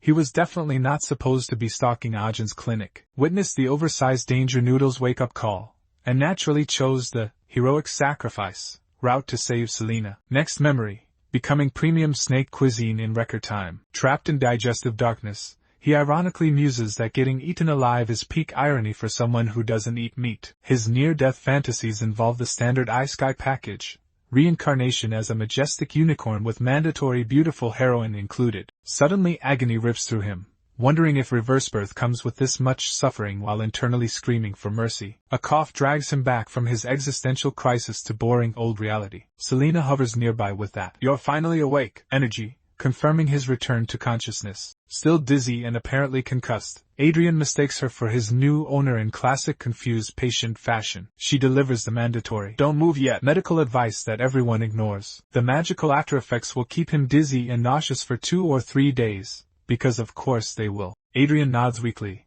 too tired to argue with fantasy medicine logic. Our protagonist appears with a steaming cup, ordering him upright for mandatory recovery potion consumption. No skipping doses allowed. Adrian complies while Ajahn casually mentions adding Mandel's leaves, as if exotic herb names make everything sound more medicinal. He also drops that Astrid Manor's been notified and Adrian can crash here indefinitely. Typical hero hospitality package. Adrian protests the imposition because refusing help is apparently mandatory protagonist behavior, but our hero pulls the "doctor knows best" card, shutting down objections with professional authority. Adrian thanks him with the gratitude of someone who nearly became monster food. Our boy exits for mandatory rest time, leaving Adrian to contemplate his rescuer's obvious main character energy. Embarrassed by his petty jealousy, Adrian decides he wants that protagonist glow up someday too, until he spots a letter on the side table, because medical bills always arrive fashionably late. An invoice. Healing fee 500 silver, Neil consultation 100 silver, total 600 silver. Apparently saving lives comes with premium pricing.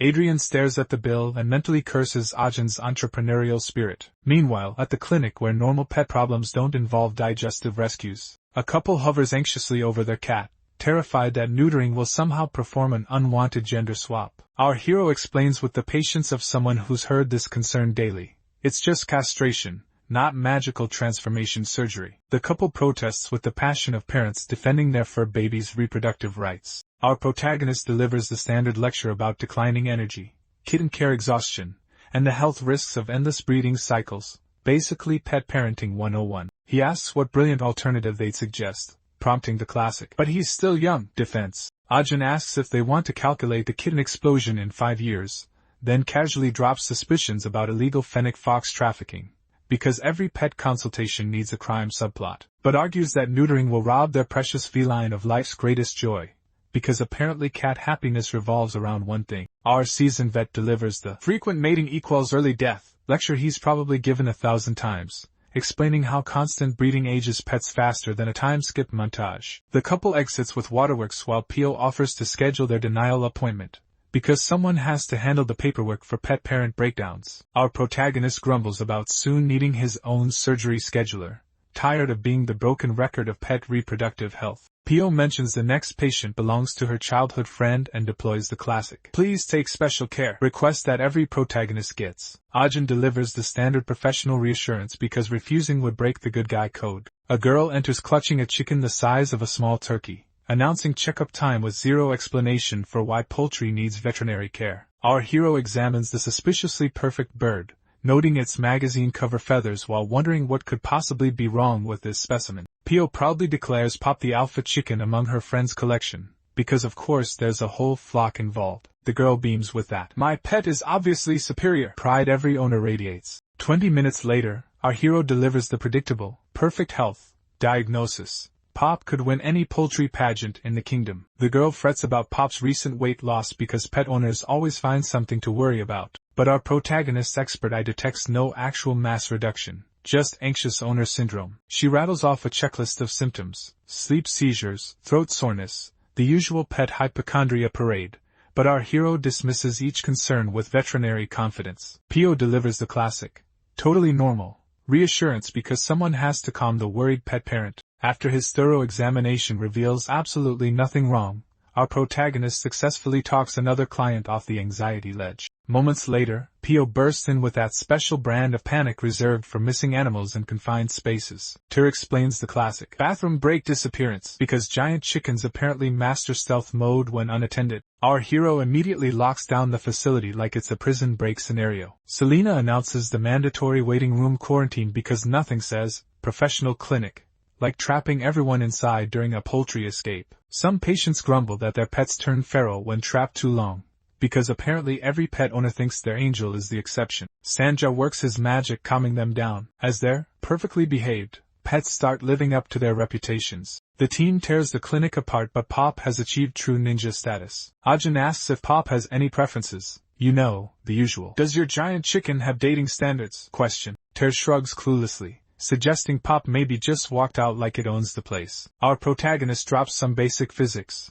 Pop can't operate doors or achieve flight through windows, so it's definitely still lurking somewhere. Pio suddenly remembers Pop's little secret. It's absolutely obsessed with men. Our boy casually mentions that some animals just vibe better with deeper voices.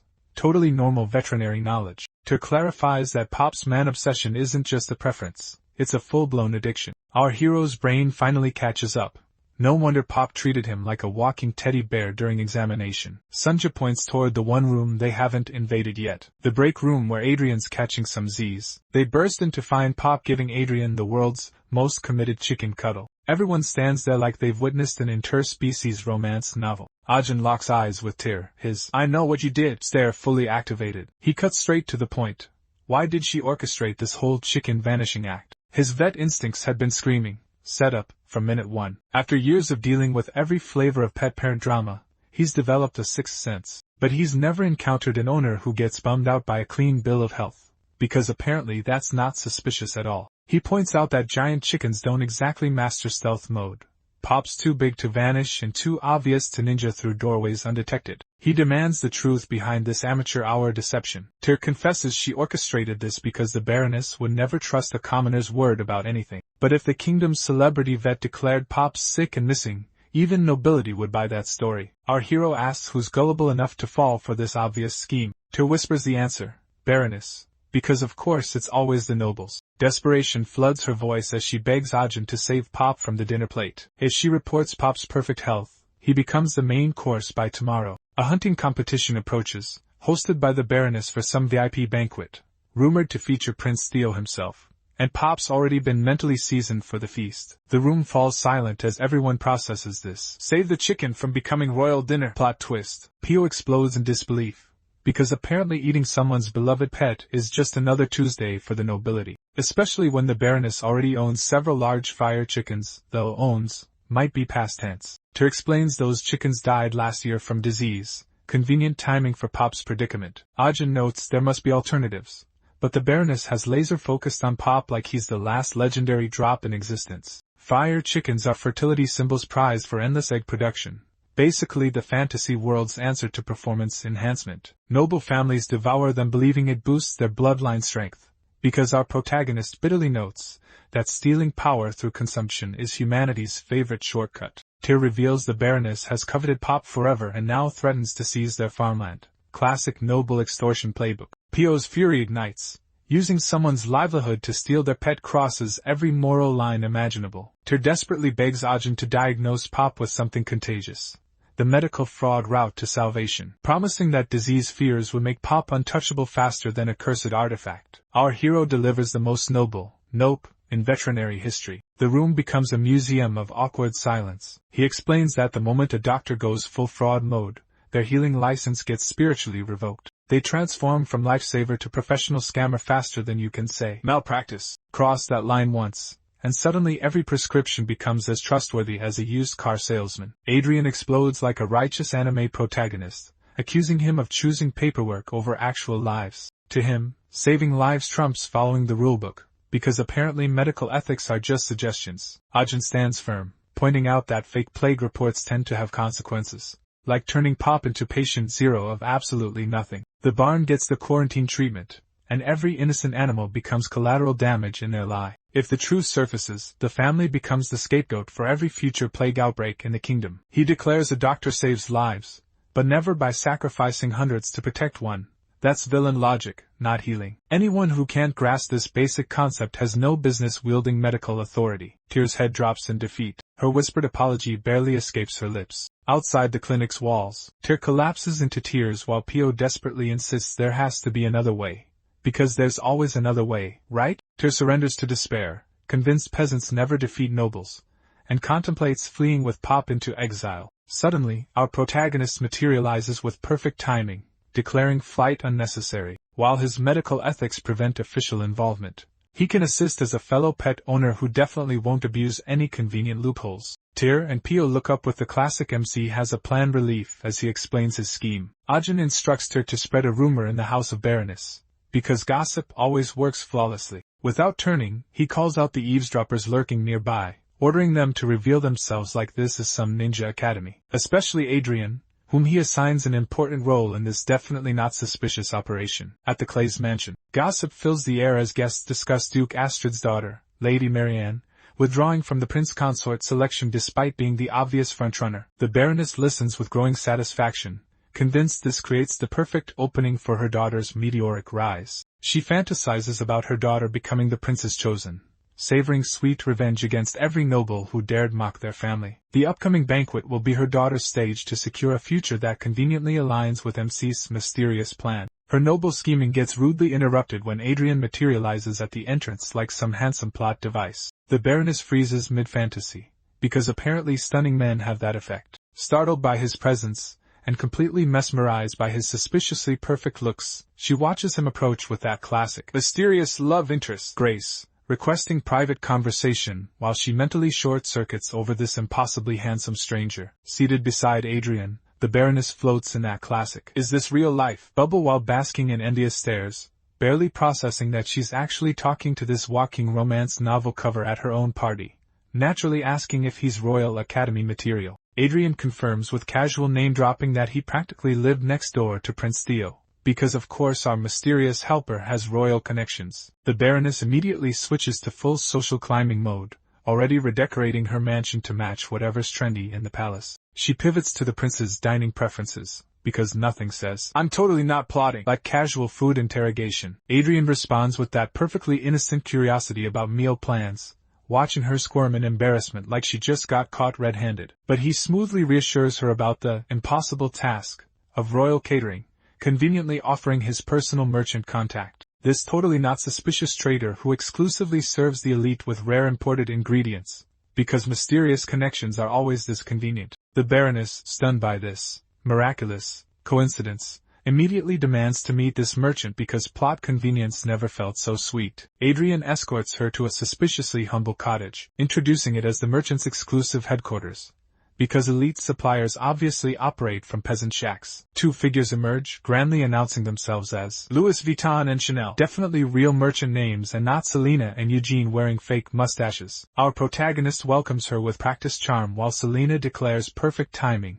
triggering the Baroness's "this smells like a scam" instincts until Ajahn produces mysterious dessert evidence. He presents it as the absolute latest craze sweeping foreign noble circles, a devilish delicacy, called Tunghalu, because exotic names automatically equal premium quality. The Baroness scrutinizes the suspiciously simple glazed fruit skewer, takes the obligatory hesitant first bite. Her skepticism evaporates instantly as the sugar shell cracks with dramatic perfection, flooding her taste buds with tangy sweetness that somehow validates these merchants as legitimate, because one snack always proves everything. Once hooked, Ajahn casually drops the bait, mentioning whispers about her miraculous plant of immortality acquisition. The Baroness freezes like she's been caught red-handed, but our scheming MC presses on with zero subtlety, describing it as the mystical chickpea of eternal youth, curing aging, illness, constipation, and baldness because why not throw in everything. Predictably entranced, the Baroness demands to buy their entire stock like any good mark, but Ajahn plays hard to get, claiming everything's mysteriously pre-ordered. Adrian smoothly suggests an exception for such a valued customer,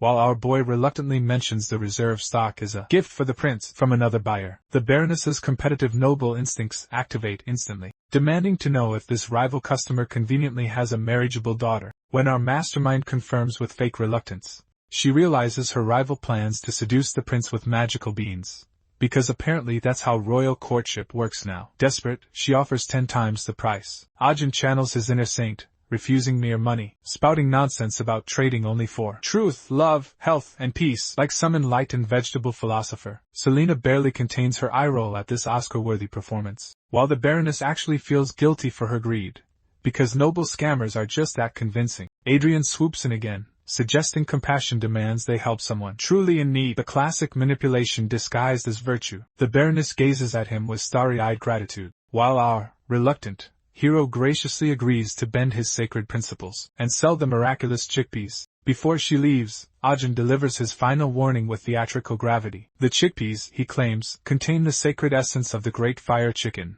because every fantasy needs a random divine poultry ancestor. Therefore, consuming any chicken dishes will trigger catastrophic side effects that conveniently counter every benefit he just promised. Cue the classic miracle cure with oddly specific restrictions. Routine, aging, disease, and baldness will return with a vengeance. Our gullible Baroness buys this obvious nonsense completely, torn between her chicken addiction and vanity like any proper mark. But losing her precious youth terrifies her more than giving up her favorite meals, priorities, people. She clutches those beans like they're actual immortality pills, already planning her chicken-free lifestyle. Adrian casually roasts desperate old men chasing Fountain of Youth schemes while probably describing half their customer base. Our shameless MC joins the mockery, trash-talking the very superstitions he just invented 5 minutes ago. The Baroness nervously laughs along, calling fire chicken worship. So last century, while literally holding fire chicken beans. Mission accomplished, Pop's safe, the Baroness got scammed, and everyone's acting like this brilliant plan wasn't held together by pure luck. Tyr practically glows with relief,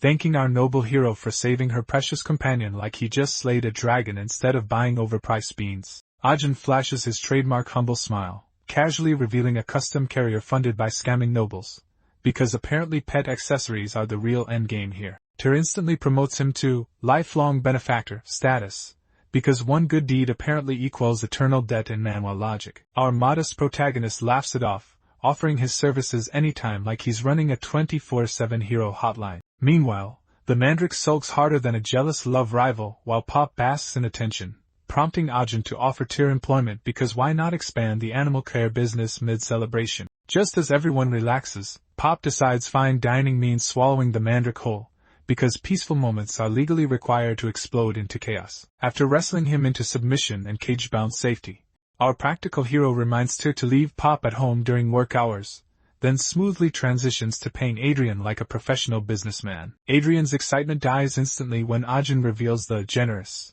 312 silver remaining after mysterious fee deductions that would make loan sharks proud. Adrian goes full debt collector mode, grabbing our shameless MC by the collar while screaming, "Con artist," because apparently even accomplices aren't safe from getting scammed. Selena interrupts, reminding Adrian the treatment actually worked, because apparently results matter more than robbery charges. Adrian instantly flip-flops, praising her skills and begging for refills like any good repeat customer, while Selena promises maintenance doses with an knowing smile. Once their mark exits stage left, Selena questions the wisdom of letting talent walk away, but our protagonist admits Adrian's competent enough to be useful. High praise from a professional scammer. Still, he waves off recruitment plans while Selena predicts his money obsession will bite him eventually. The classic. Greed leads to downfall. Warning. Prince Theo sips his tea with villainous elegance, eavesdropping on hunting competition chatter like any proper scheming royal. Baron Doyle grovels pathetically, whining about his failed attempts to steal the Monoceros because hospitals inconveniently stay occupied with patients. Theo scoffs at such amateur hour tactics,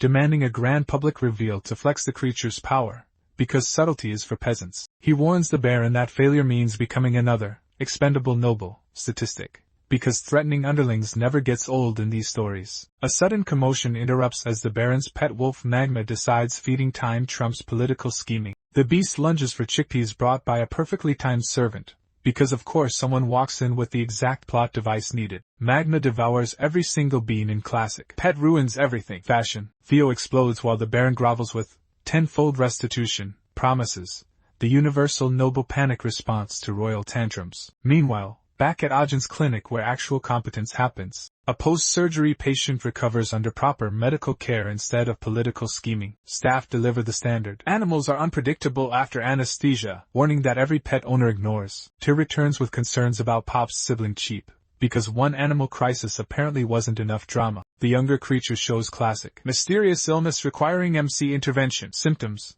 lethargy and convenient coughing. Ajin examines Cheap, diagnosing a mild cold with muscle weakness, because nothing stays mild in manhwa for long. He prescribes daily medication and careful monitoring, though we all know where this is heading. When Tyr returns reporting zero improvement plus her dog's mysterious illness, the plot thickens predictably. Our protagonist spots identical symptoms across species. Clearly this isn't your average sniffle anymore. He hospitalizes both animals to contain the spread, because isolation wards scream epidemic incoming. Within days, animals from different households flood in with matching symptoms. Surprise, surprise. Our hero realizes this transcends a simple cold, his medical genius finally catching up to the obvious. He urgently mandates nose coverings, hand hygiene, and gloves, basic pandemic protocol that somehow feels revolutionary. He quarantines symptomatic animals upstairs while keeping healthy ones below, implementing common-sense measures. Despite the deceptively mild symptoms, danger lurks beneath the surface as always. Medicine fails spectacularly while the disease laughs at species barriers,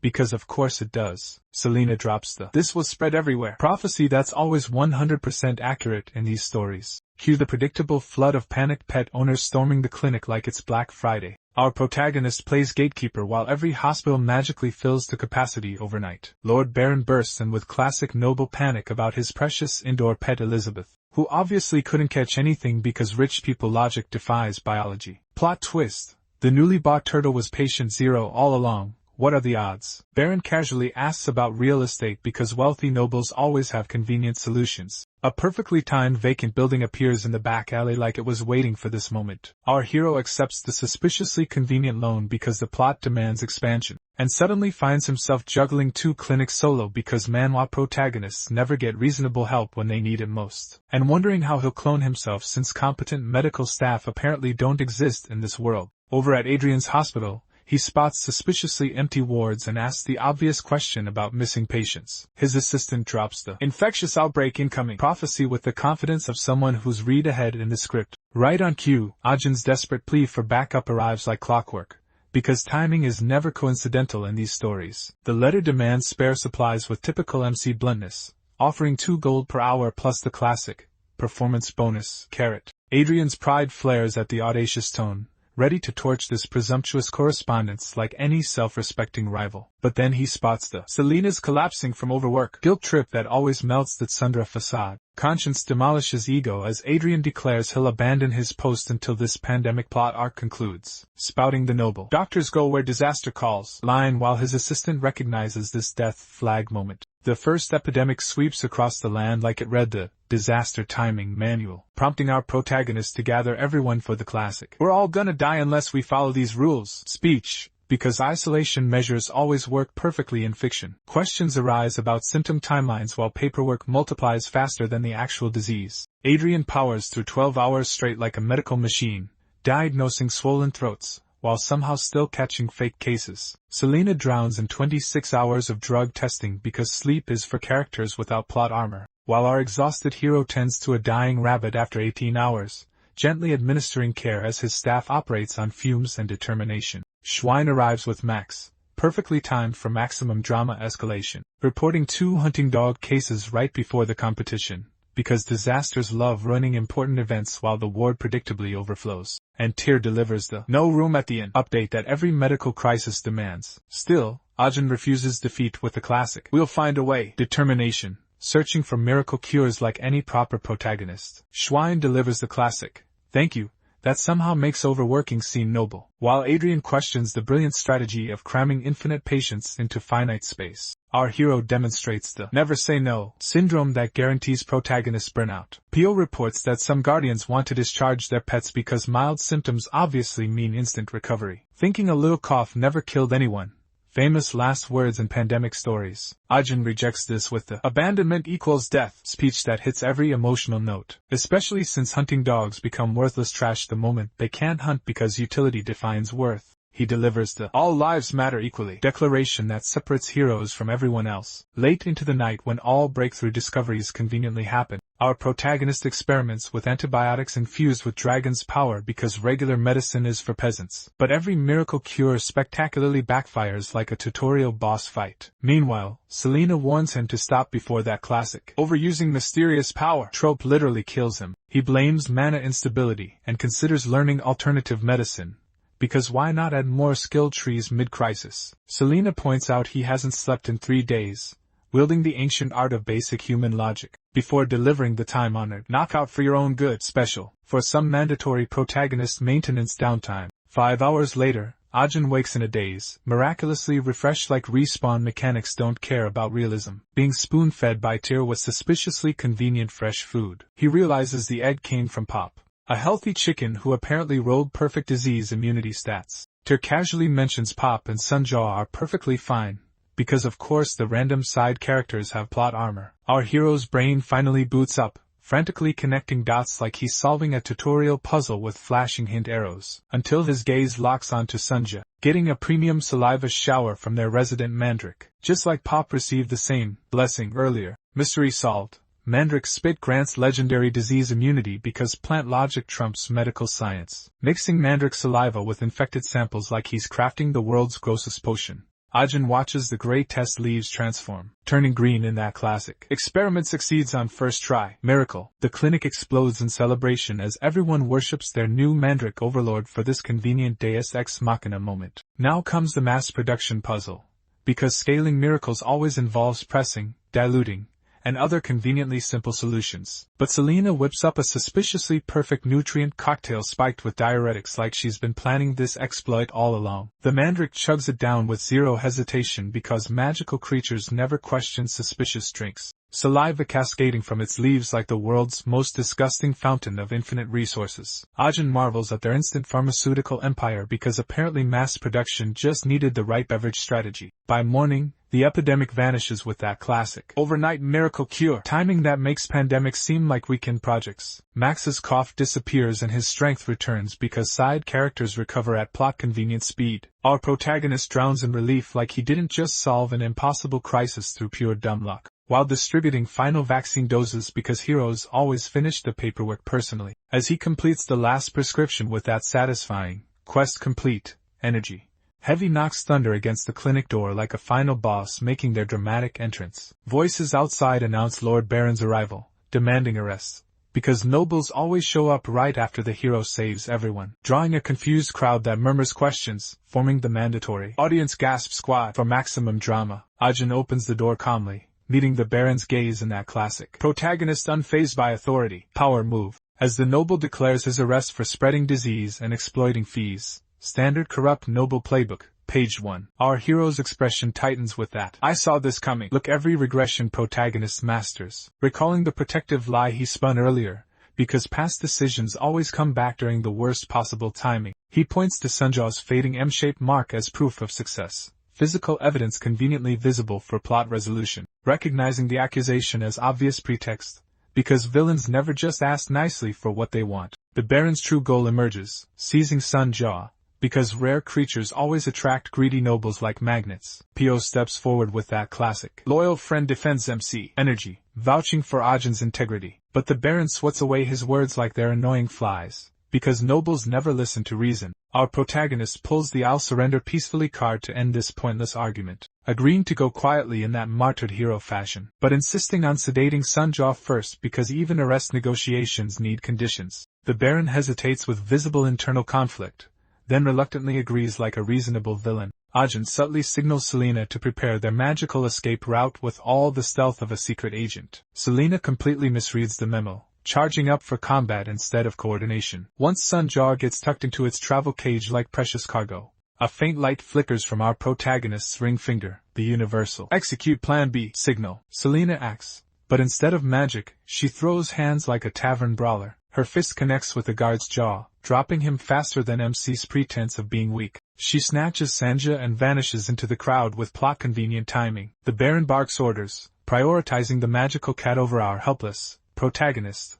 Classic villain priorities. Ajin nods knowingly, his suspicions confirmed with that signature. Just as planned, energy. The Baron grabs Ajin's collar, delivering the mandatory villain monologue about destruction. But Pio steps forward, because someone has to be the noble sacrifice friend. Adrian joins the defense squad, forming the classic "Friends Protect MC Stuff" formation. The Baron retreats under public pressure, foiled by the ancient power of witness embarrassment. The guards drag Ajin away, setting up the obvious MC gets captured to infiltrate the enemy arc. Our boy hands over clinic duties to Pio and Adrian like he's writing his will at age 20, praying Selena can babysit their magical MacGuffin without starting World War III. City gossip transforms yesterday's monster-slaying hero into today's plague villain faster than a Twitter cancel campaign. The Baron schedules his theatrical public trial because corrupt nobles love their dramatic courtroom reveals. In his cozy prison cell, our protagonist finally gets that beauty sleep after pulling consecutive all-nighters, until Baron Buzzco crashes the piece with his edgy wolf pack entourage. The Baron demands GPS coordinates for the missing cat and elf like some discount fantasy villain. Ajin channels his inner stoic hero, staying silent while internally celebrating his friend's successful vanishing act. The Baron escalates to intimidation tactics because reasonable negotiation is apparently off-brand, letting his wolves growl menacingly like discount CGI movie monsters. Our hero examines magma with that classic MC turns into medical genius when plot demands it energy. The wolf trembles pathetically,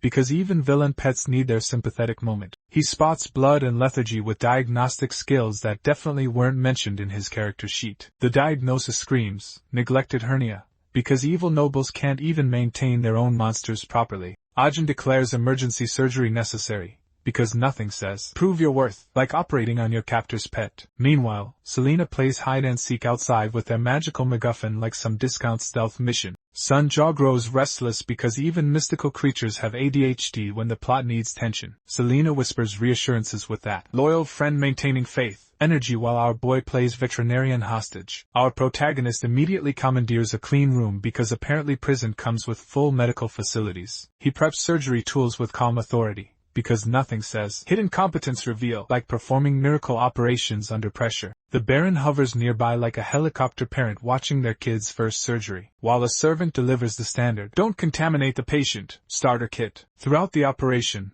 our MC micromanages every detail because apparently wolves require NASA-level precision. The Baron sweats bullets, caught between trusting the criminal and watching his pet die, and retreats to second-guess the diagnosis like every anxious pet owner ever. Until convenient flashback syndrome strikes, revealing Magma's mother died identically. Staring at her portrait triggers the classic "oh no, it's genetic" realization moment, confirming she suffered the exact same plot-relevant condition. Meanwhile, petition spam floods the Baron's office because public opinion works faster than medieval justice, including the obligatory "important noble family weighs in" letter from Lady Marianne's clan, threatening to drag the Baron's false accusations before the king unless their miracle doctor walks free. Servants panic whispered about the growing revolt, because apparently imprisoning the people's hero has consequences. The surgery wraps up flawlessly, because our protagonist's medical plot armor never fails. The Baron speed walks to his furry companion like a worried pet parent, breathing peacefully while Ajin rattles off post-op care instructions with the confidence of someone who just saved the day again.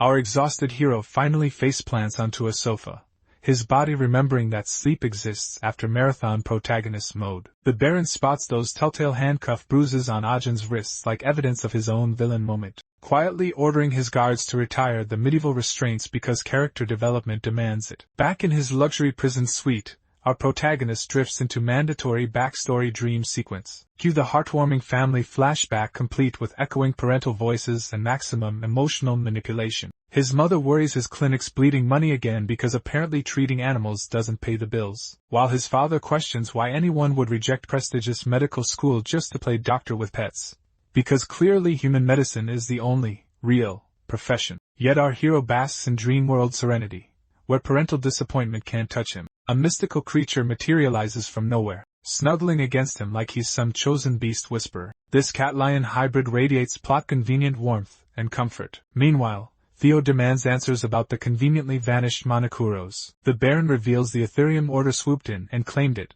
because mysterious organizations always show up at the worst times, exposing Selena as their undercover agent all along. Intelligence confirms her suspicious elf connections, because of course there's a secret conspiracy. Theo explodes with righteous fury, roasting the Baron's spectacular failure like any boss discovering their underling tank the quarterly reports. The Baron grovels with textbook damage control, nervously floating Ajin's release while name-dropping the complaint avalanche from every social tier, because public pressure always conveniently peaks at plot resolution time. Theo waves dismissively, too exhausted by political drama to micromanage obvious decisions. At the mansion, our miracle worker finally tastes freedom. Before departing, he delivers post-op instructions with professional efficiency, scheduling Magma's stitch removal because even fantasy vets need follow-up appointments. A servant casually mentions another patient, a gimpy hunting dog, and our workaholic protagonist accepts because the grind never stops. Stepping into daylight, Ajin discovers his loyal friend squad assembled at the gates like a surprise party committee. Emotional whiplash hits as relief floods through him faster than convenient plot timing, as they casually admit their backup plan involved full castle siege mode, because friendship means potential war crimes. Apparently, Sun Jia, Mandrake, and Pop launch themselves forward like eager puppies spotting their owner, drowning him in the mandatory group hug that every reunion scene demands. Selena lurks nearby with suspicious safety and plot-convenient smiles. Clutching Sanja, our hero connects dream dots with the subtlety of Destiny's sledgehammer, validating his career choice through mystical pet therapy because normal job satisfaction is too mundane. The Baron broods from his window perch like every conflicted authority figure ever. His servant nervously questions the obvious because someone needs to voice audience confusion. The Baron's contemplative stare intensifies as his servant drops the mysterious magical bonding bombshell, because apparently legendary beasts giving face kisses is totally normal dungeon behavior. Before vanishing into convenient plot mist, the Baron dismisses the claim with practiced denial, though internally he's having a full villain breakdown, admitting Ajin completely outplayed him. Days later, a sealed envelope arrives. Our hero's surgical bill that makes the Baron's wallet weep, triggering the classic "I'll never forgive you" villain tantrum. The next morning arrives with fresh plot developments. Adrian materializes at the clinic with Selena's requested herbs, while Ajin watches from afar wondering why this guy keeps showing up like a persistent side quest. Selena examines the bundle, shocked that impossibly rare herbs appeared out of season, because Adrian clearly has protagonist tier luck. Adrian flexes with textbook overconfidence, declaring nothing beyond his reach like every future humbling target. She hands him another shopping list which he accepts with golden retriever energy, while Selena inspects the supplies with professional efficiency. Adrian flexes about the herb quality, especially that premium spin cha, only to watch it vanish from his grip like his credibility. Enter Bloop, the Chaos Blob, casually munching Adrian's pride while our herb boy has his impossible moment. Adrian lunges for his stolen goods, but Bloop chomps his finger because personal space means nothing to slimes. The blob splits into a trinity of violence,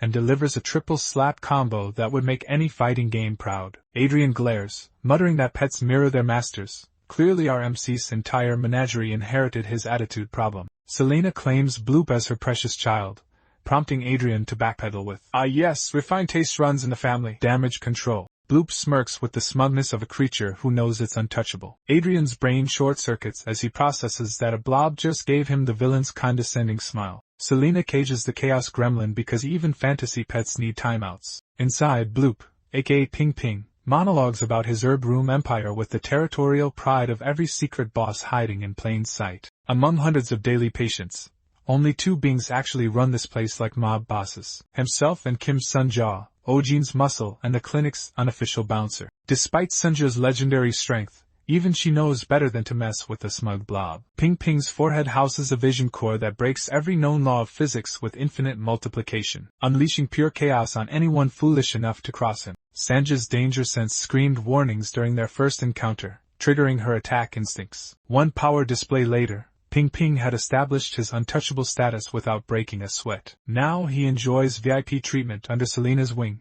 co-ruling the clinic like some adorable tyrant. Later that day, a panicked owner burst in carrying their carriage-struck pet, desperately begging for a miracle. Ajin examines the tiny patient with textbook veterinary precision, because our MC naturally excels at everything medical. He performs CPR with plot armor confidence while the owner gasps in classic impossible disbelief. The animal miraculously revives on cue, because death means nothing when the protagonist intervenes. Cue the standard awestruck crowd declaring it a divine miracle, as if basic medical knowledge equals godhood. Ping Ping watches from his cage, internally monologuing about witnessing resurrection powers like every overpowered observer. Ajin casually requests a leaf from Mandal, treating rare herbs like grocery store items. Ping Ping sneers at Mandal's pathetic minion status under Sunja's command, because hierarchy drama never stops. He mocks the creature's embarrassing dance moves with peak villain smugness. Mandel shoots back a defiant glare, mustering what little pride remains. Ping Ping doubles down on the taunting, savoring the silent treatment like every petty antagonist. Night falls, and naturally it's time for the obligatory training montage. Ping Ping hits his hamster wheels because even blob overlords need their cardio routine, until he casually splits into three because why have one Chaos Gremlin when you can have a whole squad? The clinic transforms into his personal playground of destruction, as expected. He surveys his luxury penthouse,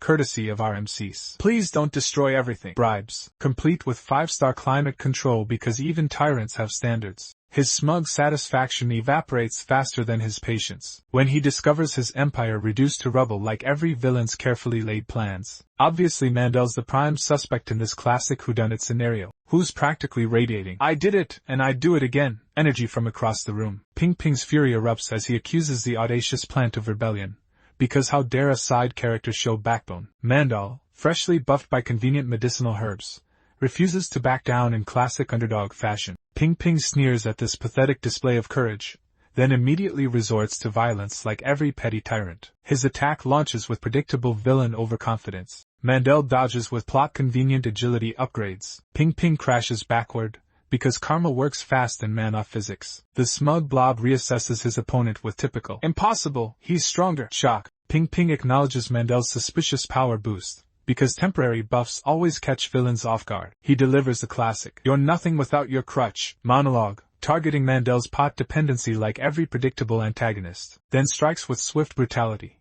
because talking time is over. Ping Ping obliterates Mandel's pot with classic villain overkill, because destroying someone's home is peak intimidation, sending him crashing down in textbook defeated minion despair. Declaring victory like every power-drunk antagonist, Ping Ping demands the mandatory submission kneel. Mandel glares upward with that perfect "I'm not done yet" defiance every underdog musters, preparing his secret ultimate attack, a sonic shriek that's definitely going to work this time, right? Ping Ping panics and fumbles for his ears, discovering his T-Rex arms in the worst possible moment. The devastating attack fizzles into pathetic squeaking, because secret weapons always backfire. Ping Ping savors his opponent's humiliation with peak villain smugness, already planning his victory speech. Cue our hero's perfectly timed entrance, because protagonists have supernatural timing for dramatic moments. He instantly reads the entire situation like a walking plot device, because MCs never need context. Kneeling beside his wilted green companion, he whispers sweet reassurances like a plant whisperer main character, carefully collecting every precious pot shard. Ajin's knowing smile suggests he's about to pull another convenient solution from thin air, because apparently repotting fixes everything in this botanical paradise. One suspiciously overpowered growth serum later,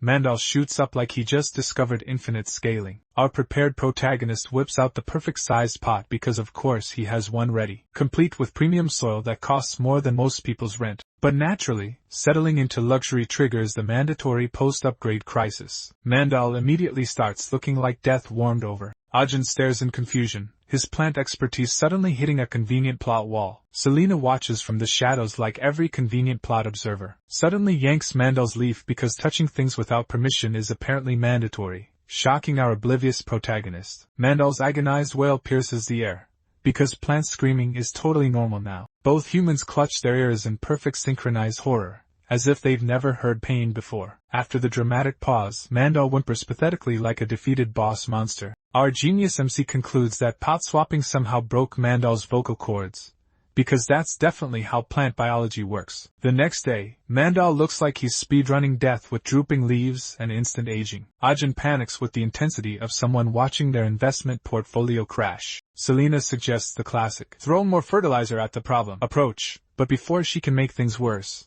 Pio materializes with perfect timing to deliver exposition and call everyone stupid. She drops the classic soil shock diagnosis because plant rejection syndrome is apparently a thing now. The familiar dirt was basically Mandel's life support system, because plants have emotional attachments to soil. The instant upgrade overwhelmed his delicate constitution, because even plants can't handle sudden luxury without plot consequences. Pio swoops in with her know-it-all energy, barking orders like the designated expert character. Every leaf must go in the name of moisture conservation, because plant surgery is totally logical. Mandel gets the full ICU treatment, shade and ventilation because photosynthesis is now the enemy. Ajin whispers motivational speeches to a plant like every caring protagonist talking to unconscious allies. Time skip to nighttime drama hour, because moonlight makes everything more emotional and atmospheric. Mandel stands there leaking plant tears, because even vegetables get tragic crying scenes now. Ping Ping waddles over with the oblivious timing of a comic relief character walking into a funeral, demanding his daily dose of attention because apparently even plant crises can't pause pet routines. Before disaster strikes,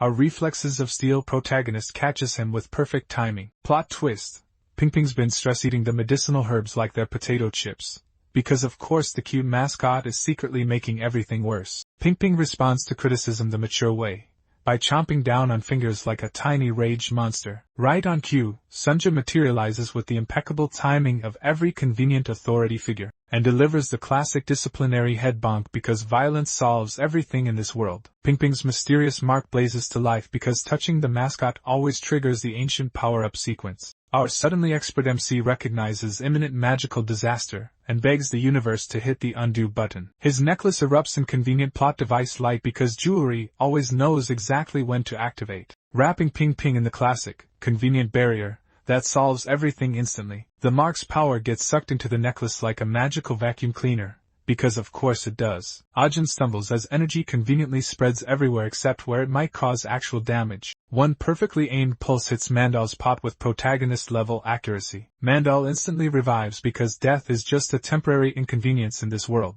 and starts swaying like he's auditioning for a planned dance-off. Our genius MC gapes in shock. Apparently witnessing miracles is still surprising. Selena delivers her Wikipedia-level exposition about cell division magic, because someone has to explain the obvious. Pio celebrates while Ajin chuckles with the relief of someone whose plot armor just activated. Selena cradles the conveniently weakened Ping Ping, promising his power will respawn like a video game cooldown. Our boy drops the obvious warning about keeping Mandal's leaves away from Ping Ping's bottomless stomach. While Selena marvels at the Division Core's miraculous life-saving properties, she humbly deflects credit to her master's genius creation. In the Western Forest lurks a ghost story called The Tale of the Legless Beauty. She manifests as a stunning woman with flowing hair, but beneath the beauty lies a crawling nightmare. Razor teeth, no hind legs, pure hunger. Dragging herself on front limbs, she emerges whenever infant cries pierce the night. Legend claims she's a yokai's vengeful spirit, driven mad by child loss. Pio delivers this with unwavering certainty. Ajin scoffs at the ridiculous folklore. Pio doubles down on her ghost story expertise, while our skeptical hero demands to know where all the witnesses are hiding. Then Selena casually drops that she stumbled across creature evidence in the Western Forest last week. Because of course she did. Frontlimb drag marks scarred the earth, and the supernatural dread was so thick it cleared out all the herb competition for her. Ajin's confidence wavers faster than his usual power reveals, and naturally, ominous scratching erupts at the door right on cue. Both Pio and our protagonist jump like startled cats, while Selena states the obvious about someone being there, then ignores every horror movie rule ever written. She throws the door open with zero survival instincts, revealing Max in all his anticlimactic glory. Our boy nearly has a heart attack before noticing Max clutching Mr. Schwein's clothes like a furry messenger of doom. His protagonist intuition immediately screams, "Something terrible happened to Schwein," and follows Max because apparently walking into obvious danger is mandatory for MCs. He finds Schwein perfectly fine because false alarms are mandatory plot padding. Schwein casually asks what dragged him out here. Our relieved MC thanks him while Schwein identifies the fabric as Max's comfort blanket, because dogs apparently need security items now. Realizing his furry companion got separation anxiety from all the recent protagonist's busywork. Deep in the forest, our hero spots Schwein pulling overtime like a dedicated NPC side quest giver. Schwein points to a conveniently placed net with a trapped kitten, because someone always needs rescuing. He exposition dumps about poachers plaguing the Western Forest with nets, turning it into an animal trap maze. The kitten dangles just out of reach, so Schwein fetches a pole while our MC waits around uselessly. During this riveting standing around sequence, Ajin's eagle eyes spot ominous claw marks on the tree because protagonists notice everything plot relevant, while Schwein observes mysteriously weird footprints, matching exactly the frontlimb crawling pattern from their ghost story. What are the odds? Both freeze as Pio's convenient ghost story suddenly feels less like folklore and more like a field guide. Crying echoes through the trees, and our hero immediately blames Schwein, because denial is always step one in horror scenarios. Schwein's confused denial only makes the supernatural dread meter climb higher. The crying intensifies, because of course it does when protagonists are already on edge. A shadowy figure emerges with perfect horror movie timing. Both brace for the legless nightmare, ready to become the witnesses Ajin was just complaining about. Plot twist, it's just a fox,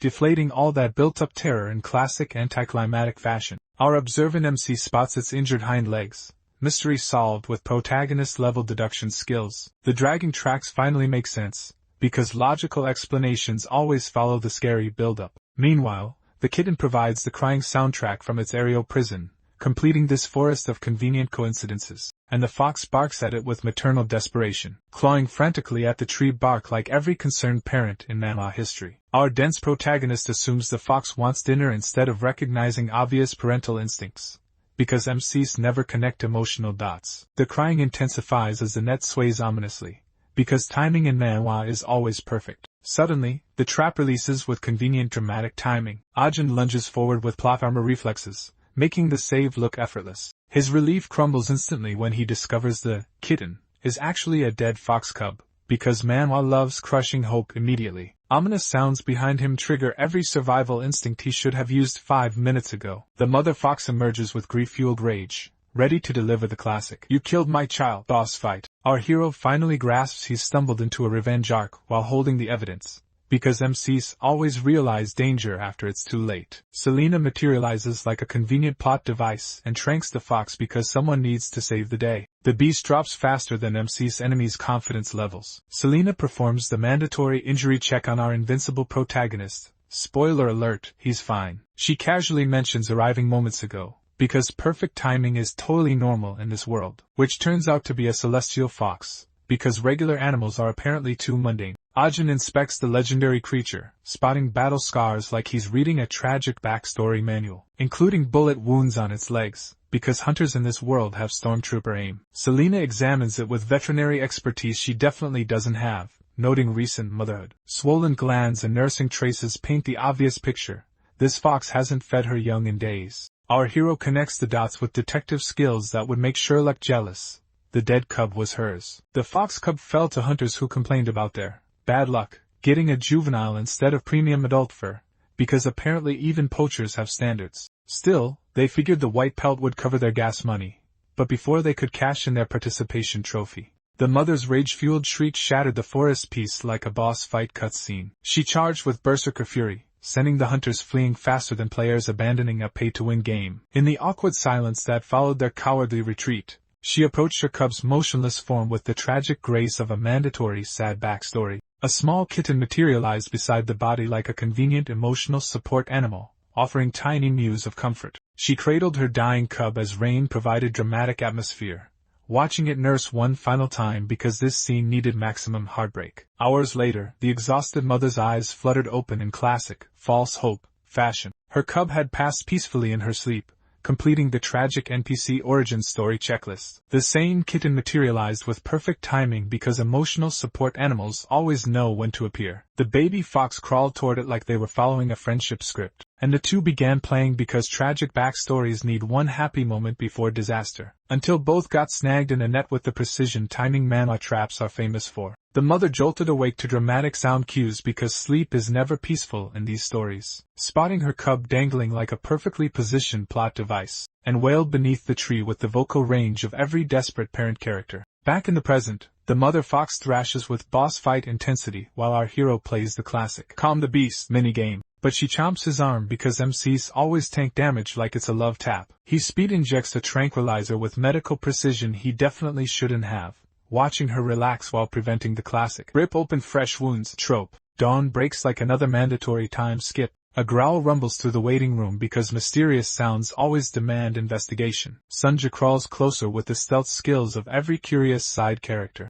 peeking into the treatment room like she's uncovering classified plot information. 3 days in and the fox still goes feral on schedule, speedrunning sedative immunity like it's a game mechanic. Pio wonders if denial is this fox's coping strategy. Classic NPC behavior. But our genius MC disagrees with his superior intellect that solves everything. If Mama stayed nearby, she definitely knew, because animals apparently have better emotional intelligence than most manhwa characters. Our observant hero notices her stitches reopening like a visual metaphor generator, because subtlety is overrated. Trauma affects animals too, Ajin philosophizes with wisdom beyond his years, because someone needs to deliver the deep life lesson. Like the trauma-driven boss monsters that populate every edgy fantasy setting, the kitten rescued alongside the fox has recovered after 4 fluids, though it's still fragile enough to need the classic constant monitoring treatment. Our hero reminds Pio to maintain its temperature and keep it safely away from the fox's cage, because proximity to unstable characters never ends well. Pio agrees and goes to swap the kitten's cold water bottle for a warm one,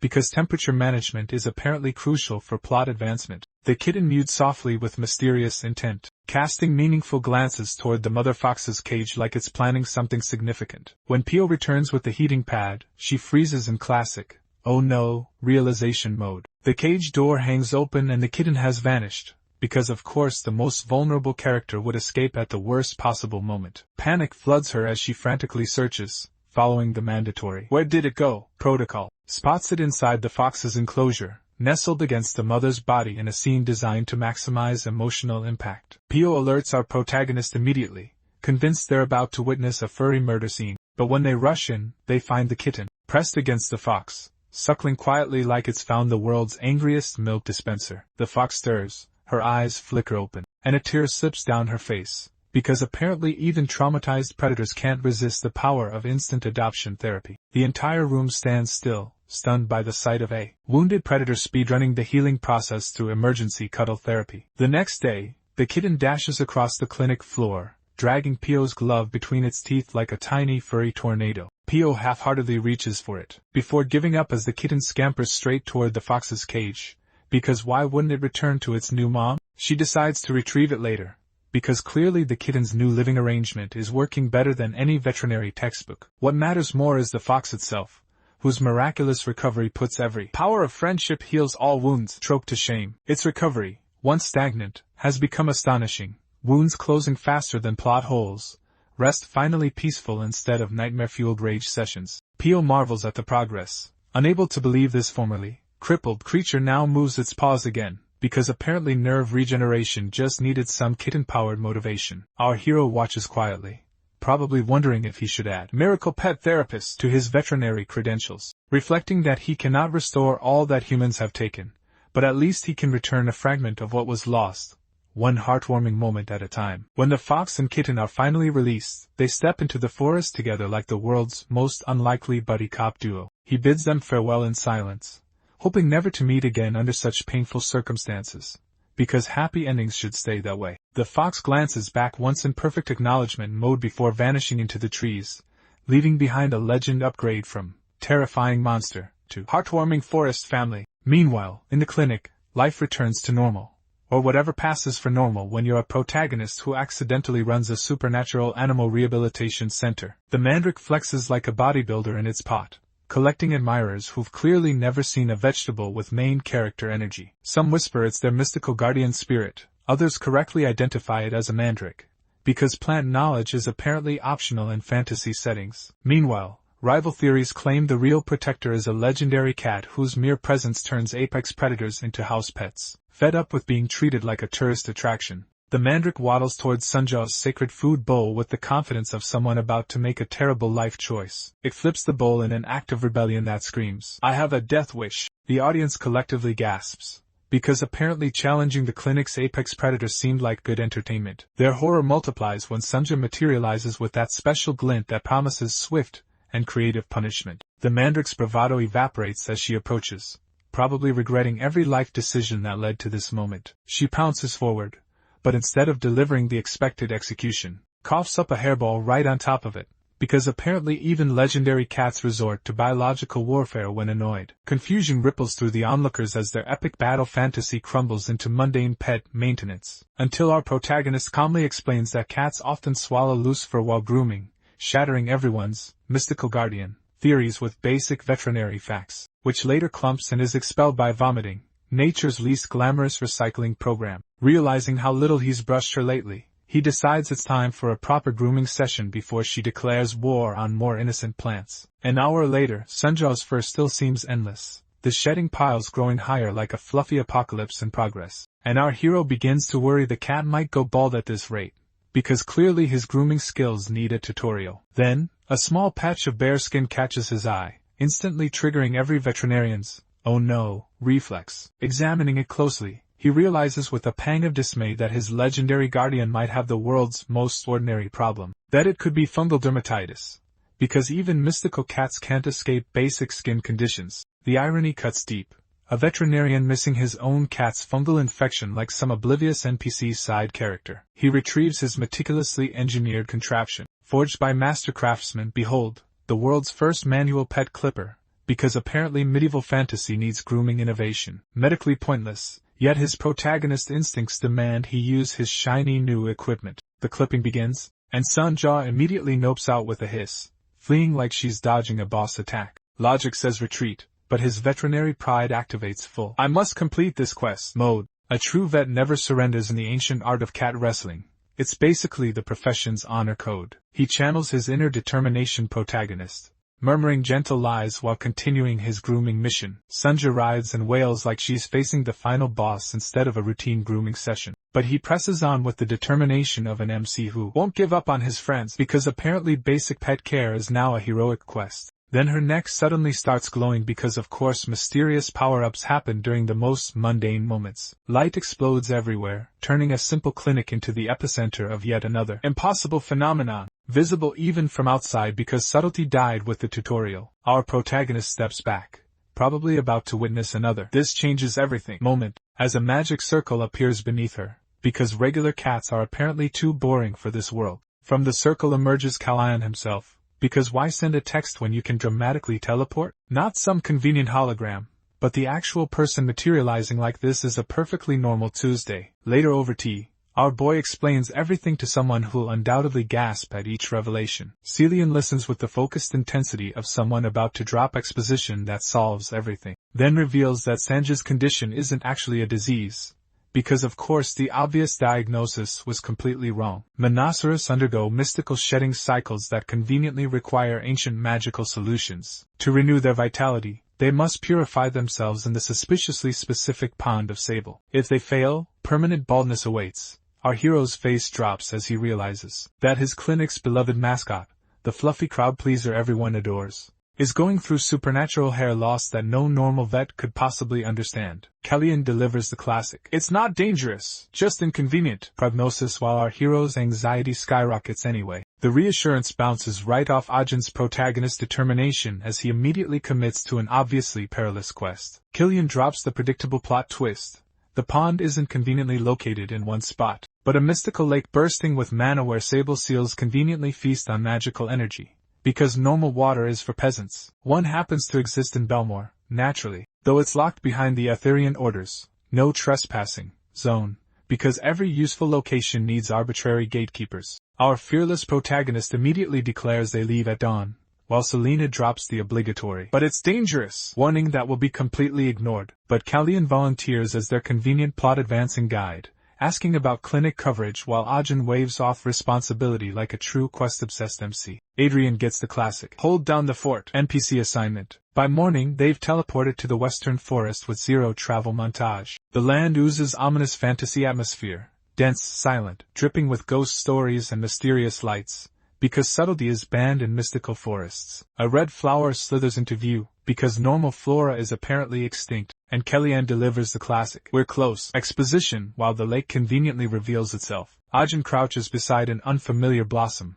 because protagonists can't resist investigating obviously dangerous flora. But Selena delivers the classic "don't touch that" warning about sable seal toxins and hidden dangers, because someone has to be the voice of reason. Suddenly, Sunjaw trots up with the smug confidence of a cat who's about to make everything worse, a snake dangling from her jaws like a trophy from her impromptu boss fight. Our boy bends down with praise, because rewarding chaos is apparently good pet parenting, while Selena carefully removes the snake with the patience of someone used to cleaning up after the main character's companions. The serpent reveals a distorted human face, a face snake, rare and deadly, because normal snakes are too mundane for this adventure, and quickly cages Sunjaw to prevent further, helpful, hunting, while Kellyanne chuckles at her offended dignity. When they reach the lake, mana swirls beneath its luminescent surface like liquid starlight, because magical destinations must be aesthetically overwhelming. Even our protagonist pauses in awe, momentarily speechless before the next plot point inevitably interrupts. Mesmerized by the sparkly water, our hero decides to solo this obviously dangerous magical lake because protagonists never learn. Kellyanne delivers the mandatory "don't do this" warning that everyone knows will be completely ignored. Cats hate water exposure, and adding witnesses would just stress out their furry patient even more. She barely survived basic grooming.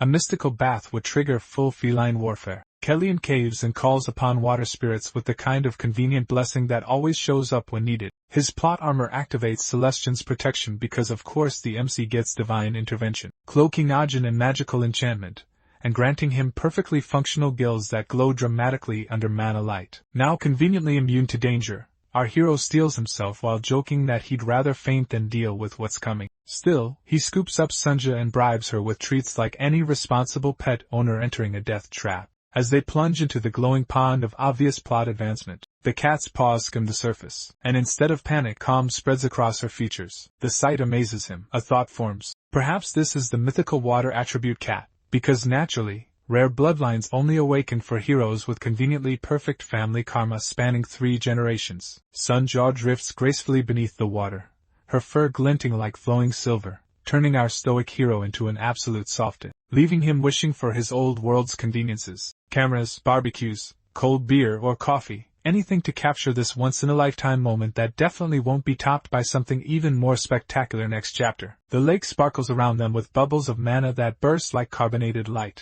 As our protagonist brushes her fur, it begins peeling away in translucent waves, as if she's molting not just hair but skin, because apparently even cats get dramatic transformation sequences in this world, until the soap slips from his grasp, drifting toward a patch of strange flowers.